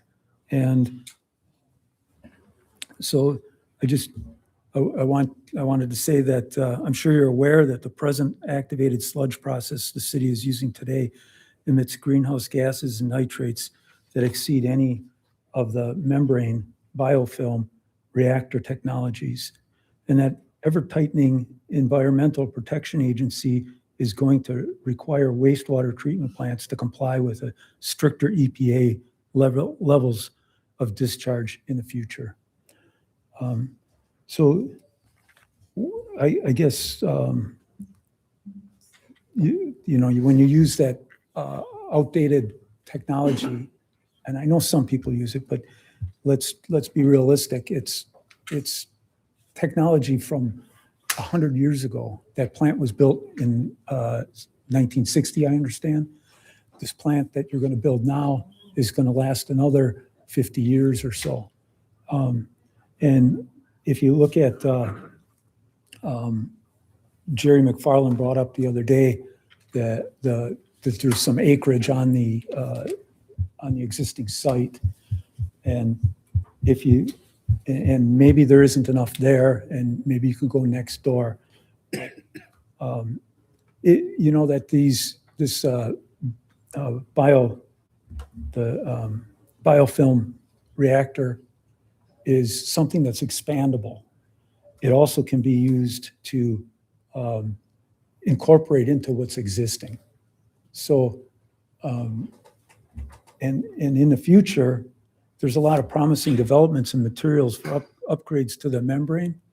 And I'm sure that those advancements in the membrane biofilm are likely to hold reductions in maintenance, reducing operating costs, and cleaner discharges. So, thank you. I'd like to just submit this paper. And on the second page of that, it highlights that it's expandable and able to be used on existing.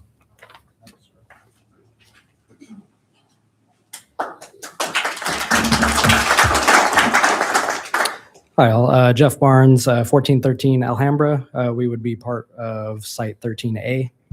I had structure to what I was going to say, but then I heard everyone talk today and it kind of threw me for a loop. Someone mentioned humanity, and the biggest thing that strikes me is there's been more discussion about moving existing businesses and how that would survive and the logistics of that, or how narrow roads are, more so than what it does to the families of each of these sites. Most of the sites mentioned, if I'm not wrong, would be in proximity to homes, but I don't think there's many sites that actually move families off of their land. 13A kind of is a double-edged sword, because I think you can build without our tract, which then at that point, the northern and eastern border of our property would touch this new plant.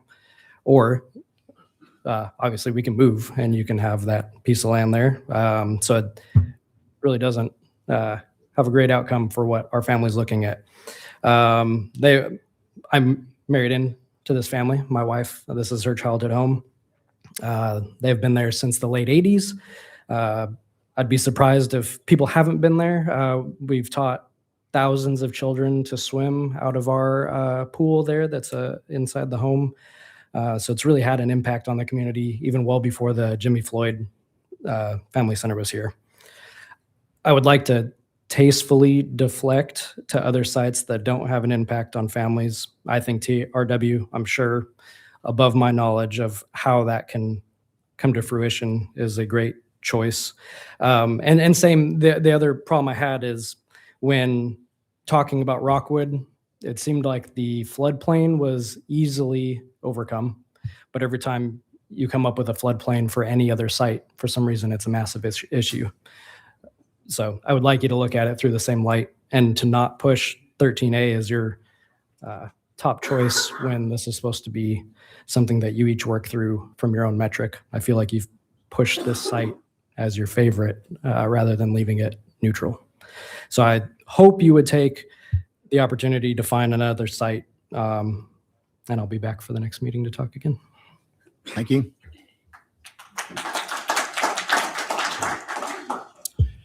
Randall Hutto, Wilson County Mayor. I'm here on behalf of the citizens that live in the unincorporated area to start with.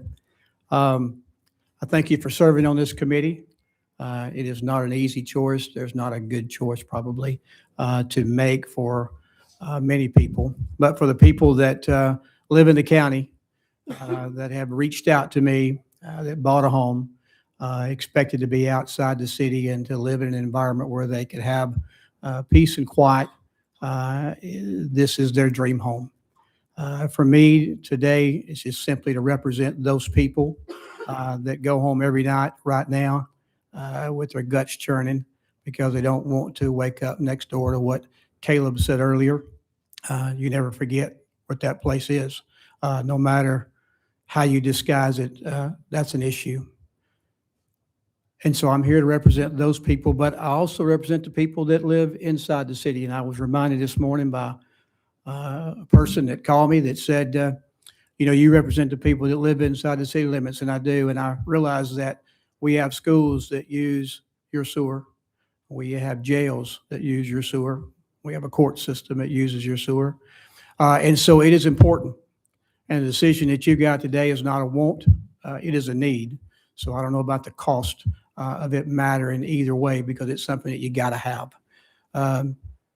We'll address a resolution tonight at the county commission to ask you to keep it inside the city limits. That is not to cause division because we try to work well together. We want to continue to do that. What I've heard tonight from several members here on this committee is to concentrate on what would be inside the city limits and to cut these people loose and let them go home and sleep at night and then concentrate on facilities that supposedly many have been mentioned today inside your zone. So I do not envy your job whatsoever, and I appreciate your work in this. And thank you for letting me speak tonight.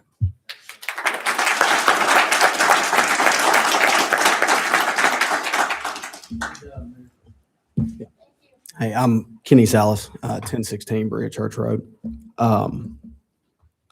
What Coach Hutto just said about everyone's gut churning and all that. It could seem silly. And sometimes in these meetings, I see people laughing and joking ahead of time. And we're terrified. Everything that we've worked our whole lives for is so close. And it's y'all's decision. And I know it's not. And we've heard that so many times that our job is to trim this list down and give them something to choose from. If you give them something that's in the county, that's yours. You gave them that. That was an option that you put in front of them. I wasn't going to say anything today. I was going to wait until the list gets narrowed down a little bit. But I wanted to say thank you. There's obviously 3 of you who are on our side so much. We all noticed that.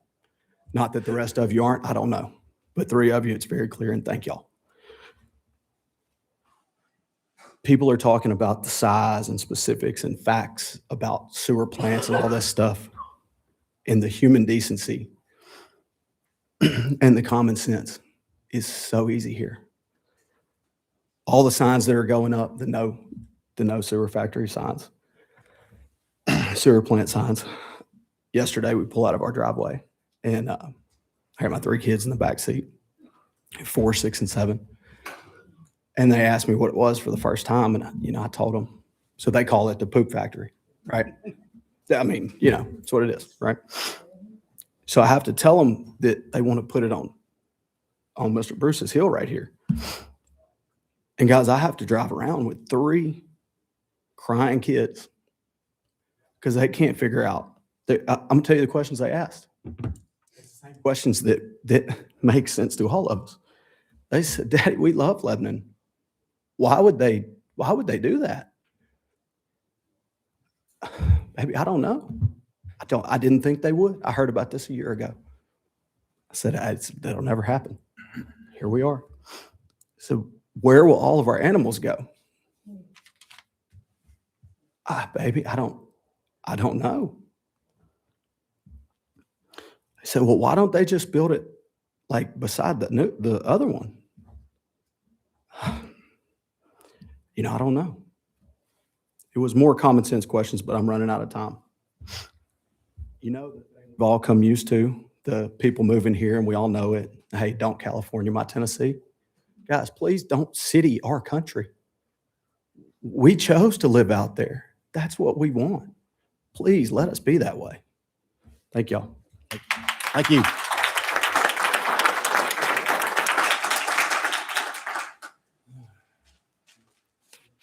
Well, I don't like public speaking, but I'll give it a shot.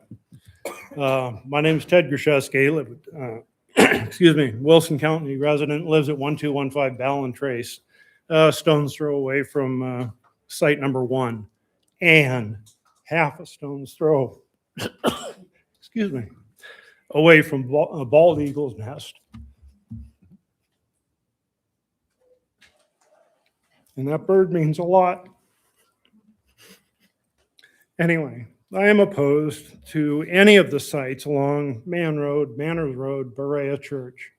And beyond that, my influence kind of stops, my interest stops, to be quite frank. The committee was established pretty darn quickly and given 90 days to do a task when the sewer plant should have been replaced 15 years ago. And for goodness sakes, they started engineering the new plant 4 years ago, and you got 90 days. Okay? You still have a duty to do what's right. A duty. You volunteered for it. Hold it near to your heart. The interesting thing I did run across reading 1,000 pages or better of council minutes and things like that, because that's what I used to do. The property that was removed from the matrix before the committee was formed, that was actually done under resolution 26-2841. You were created under 45. That resolution, if you look it up, right here, 21 April of this year, was to take the Canastra family property off the list because they did not want to sell it. Now, yes, the Canastra family had provided property to the school and things like that, and some other people talk about it. Good for them. I don't even know them, but good for them. But it's listed on the documents that because they did not want to sell, we're not using eminent domain, take them off the list with prejudice, if you know what that term means. It means don't talk about it, don't approach them, nothing. So I suspect that you would want to consider another metric on your form that says, go out and talk to these people and find out if they want to sell their property. If they don't, they should be treated just like the Canasters.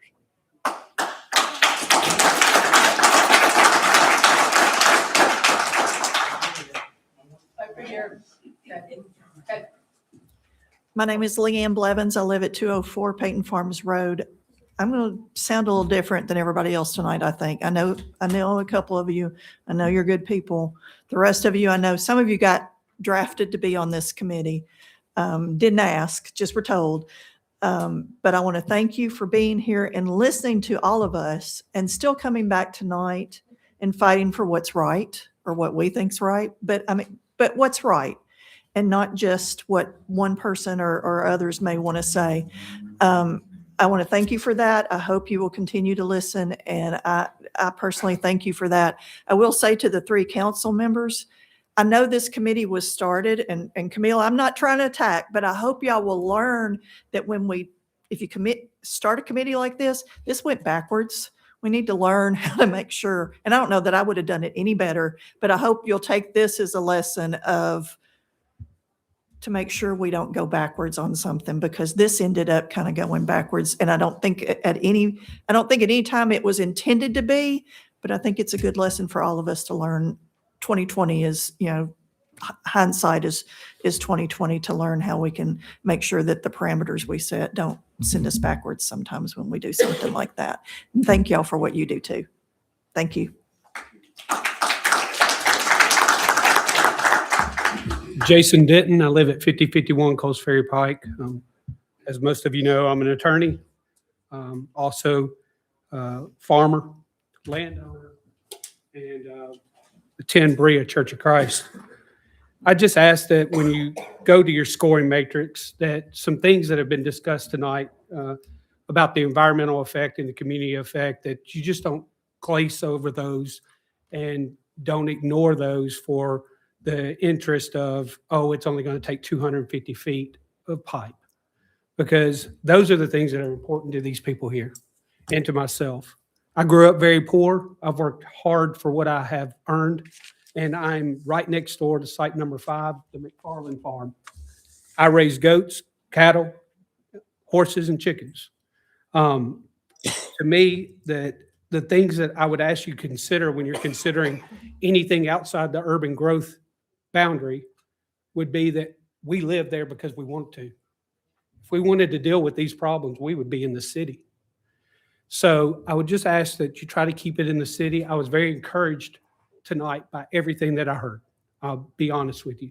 I am leaving in a better position mentally than I did when I walked through these doors. But a couple of things that I want you to consider is smell distance. You really want the children at Friendship Christian smelling this plant. And anyone who says it doesn't smell needs to go by there when they're churning up the solids, and it about knock you out of your car sometimes. Also, I would say consider farmland. Double Century Farm, McFarland Farm. I live right next door to it.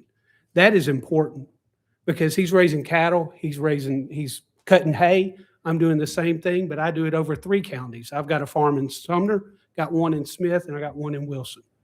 So that's important. The other thing I would ask that you consider, and very consider, is that just because you're out at Berea and Coles Ferry area doesn't mean that you're not in a high density area.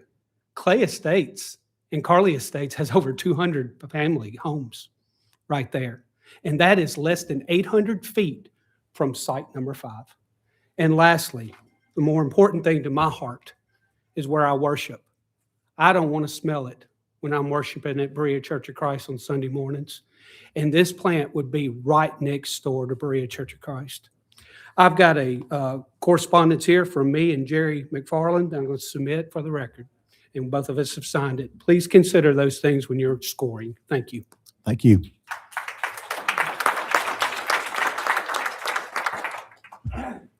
I'll preface this by saying that I don't envy your task and that you all must be looking forward to boring meetings. My name's Kendall Best. I live at 2055 Man Road in beautiful Possum Town. With the exception of a stint in Cookeville for college, I've made Wilson County my home for my entire adult life. Our most recent house was purchased in 2019. And when we began our search, we purposefully restricted it to locations outside of the city limits. Many reasons, but one of the main reasons was we we wanted to insulate ourselves as much as possible from the growth of the city. We kind of saw what was happening with Mount Juliet and how its growth quickly outpaced its infrastructure. And we kind of saw the writing on the wall for Lebanon, and we wanted to get as far away from that as possible. Apparently underestimated the potential reach of the city, because now here I stand before you to ask you not to encroach on us. I love our community, love it. And I don't want to see it become industrialized. And I don't want to raise my children in the shadows of a sewage treatment facility. You know, and ultimately, if it comes to pass that one of our rural communities has to pay for the procrastination, the unmitigated growth, and the planning of the city, then I think every resident, city or county, has to ask themselves what the city of Lebanon and its council will be willing to sacrifice next in the name of growth and progress. But I appreciate the time to speak. Y'all have a good evening. Thank you. Thank you.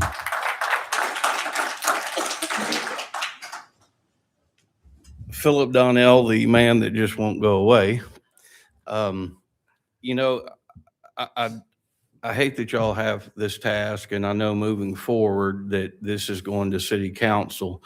And I don't know if all of you know this, but city council approved a 311 house development there on Maple Hill on part of our farm, 150 acres that my aunt and uncle had. So literally those houses on the Tatum farm and the Hahn farm will be right next to Site 8. We are Site 8. And not only that, but the environmental impact. Steve and I had a great conversation 2 meetings ago after everybody left. My father worked for TDOT. He was a civil engineer. He worked in environmental planning. That's the way I look at everything, is the impact.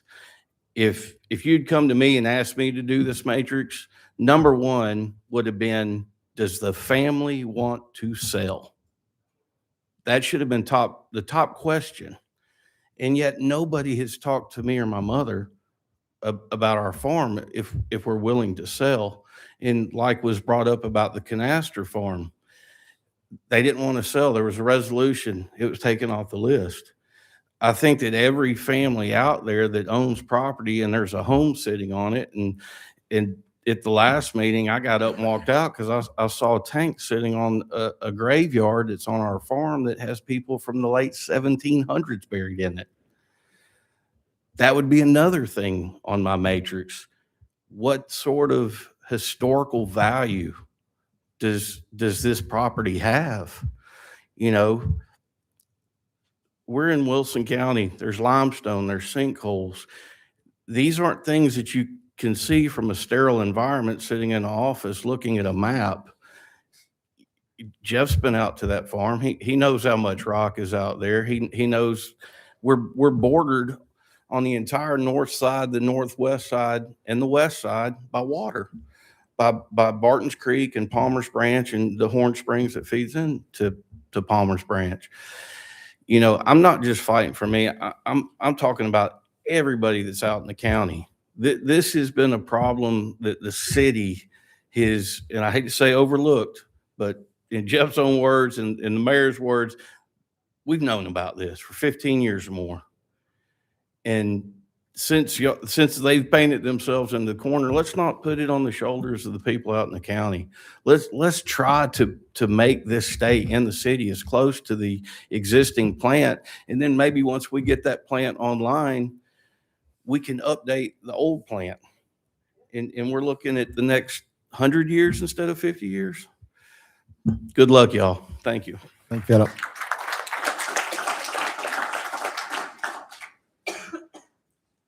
My name is Glenn Edwards, live at 888 Man Road. My great-grandfather moved to that area in Possumtown in 1909. He built a barn, built a house, built a family there. My grandparents, they moved to this area in 1930, bought land next to my great-grandfather. My great-grandfather built a barn. The barn has been recently restored. My oldest son is milking Jersey cows there. I have 3 granddaughters. They are 15, 9, and 5 years old. They will be sixth generation on this farm. The farm is not technically a century farm, as we have not gone through the paperwork. It qualifies for it, but it has not been done. When my grandparents moved to the area in the 1930s, they bought a old log house. Frank Burns, used to be the former county historian, told us that in his opinion, he thought that was one of the oldest settlements in Wilson County. He was unable to prove it, and it's not in any of the books, but that's what Frank Burns told us. Our area has grown an awful lot. I'm one of the oldest people that live in Possumtown, or native Possumtown people now. Trish Westmoreland is another older one.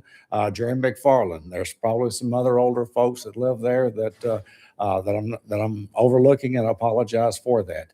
But there's been a lot of growth there. Our farm is now bordered by 2 subdivisions. The people that have come in, we welcome them. We appreciate them coming, as we probably wouldn't have had the support without all the new people coming in to fight something like this from happening. Do appreciate their support. Appreciate you guys also for considering the human aspect, considering the farming aspect. It's a rural area. We do have our own Christmas parade, the Possumtown Christmas Parade. Y'all are welcome to come by and take a look at that. It goes by our house, which is kind of unique. But I appreciate y'all's time. Thank y'all very much. I'll make it real quick. John Horniak, 93 North Denny Road. You mentioned the Murfreesboro plant. How many acres is that on? I do not know. But I don't know the exact acreage of the property. I don't either. I Googled it. It looks like it's on 40. I might be wrong. But I would just ask, maybe you look at that. And then from what I could find online, they're at somewhere between 20 and 32 million gallons on that site. The answers vary according to what I found. So looks like 60 might be a little big, if that's accurate. I don't know. Thank you. Patrick Ritter, 1273 Trice Road. I sent a flaming email to many of you a few hours ago, and I want to say I appreciate the actions you've taken tonight. I'm very encouraged by what I've heard, especially from several of you that have beat that drum of keep it in the city. I appreciate the community members. I know y'all have better things to do with your families than be up here dealing with this, and I appreciate y'all's commitment to making this right for us. I won't put you through reading my email. That was my original plan, but not as this meeting's gone. But do want to say a couple things. Not only I'm encouraged by the progress, there was constructive conversation around Cracker Barrel and Rockwood.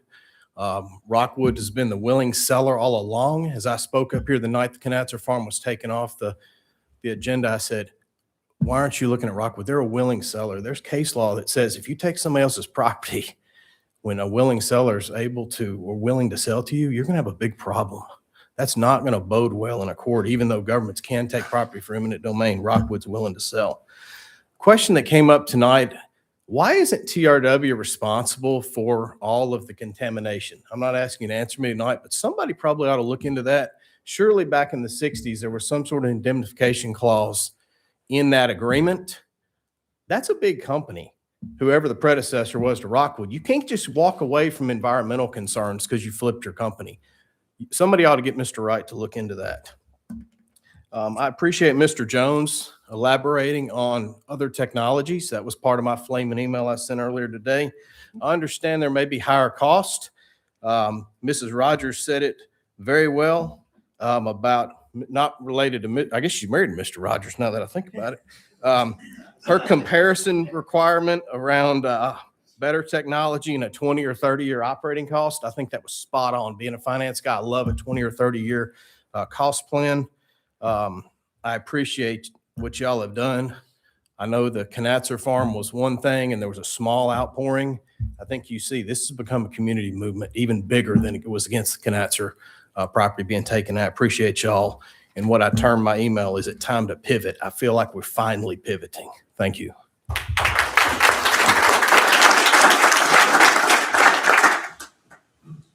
Any other comments? Any other citizens' comments tonight? I'd like to say thank you for speaking into to your microphone so we can actually hear you. Thank you for correcting me to make sure I do that. I appreciate that too. I'll correct you on anything. But you didn't tell me I was talking too fast. I get that a whole lot. One housekeeping thing, I was outside. Come on up. I was outside earlier because there wasn't enough room in here, and in the foyer where the TV is, we can't see anything that's up here. Whenever you talk about the sites, can you at least reference the parcel numbers and what Sure. site you're talking about and sort of identify them? Because everybody out there, we had no idea what site you were on other than site one. And if you'll label it the parcel number or maybe give a street address, that started out on number one. It said, hey, Man Road, and that helps us a lot. Sure. And that's Sure. all that's just a comment. Thank you. Jeff, can you get with IT or maybe the mayor can and ask them if they can put a TV out there that will stream the map? at the same Possibly time? so, but again, yes. Again, we thank everybody for your attendance tonight. I think y'all have heard, we had to go through this process, getting to the point where you guys had to speak, a couple of meetings, et cetera. We've heard all that. We've been looking behind the scenes too with our city attorney about that one site that may be available, which could change the whole momentum possibly. That's important. Hopefully next 2 weeks, we'll know more about that site. Again, I'm asking our committee to go back and go ahead and rank these sites on our matrix. We can get this thing down, hopefully to 8 or 10 sites, and then we'll keep digging deeper to hopefully find the right site or sites. And I hope y'all bear with us. We do want to do the right thing here too. As Mayor Hutto said, we need a wastewater plant somewhere, so we got to keep working towards that. So thank y'all for your attendance. We do meet here in a couple of weeks. Thank you. Motion to adjourn. Absolutely. We're adjourned. We got it done. I know, it can't beat it, can you?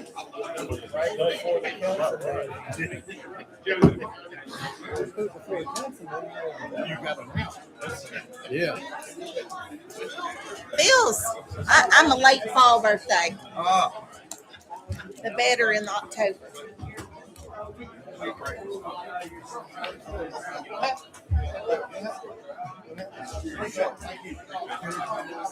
And maybe two together. No, especially when Jeff was talking. No, nothing. Yeah, I'm like, I have to wait to go. I never say a word.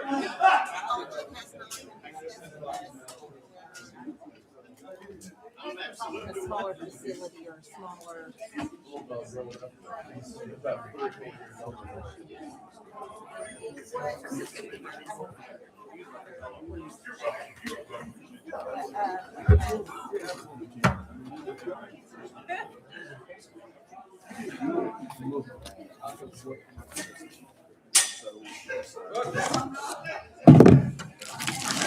Need help, what do you need help with? Listen, I brought snacks. I brought snacks. Big what? Right. He coming rolling in. The dog on fire.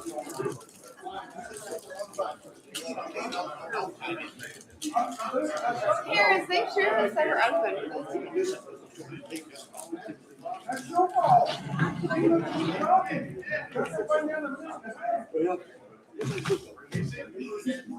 Do y'all want anything before I take it?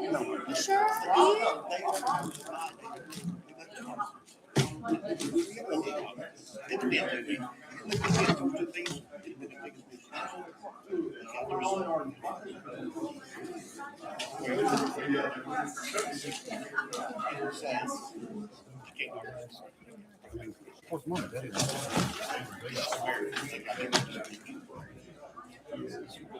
Treats. I need them. May need them for a midnight snack.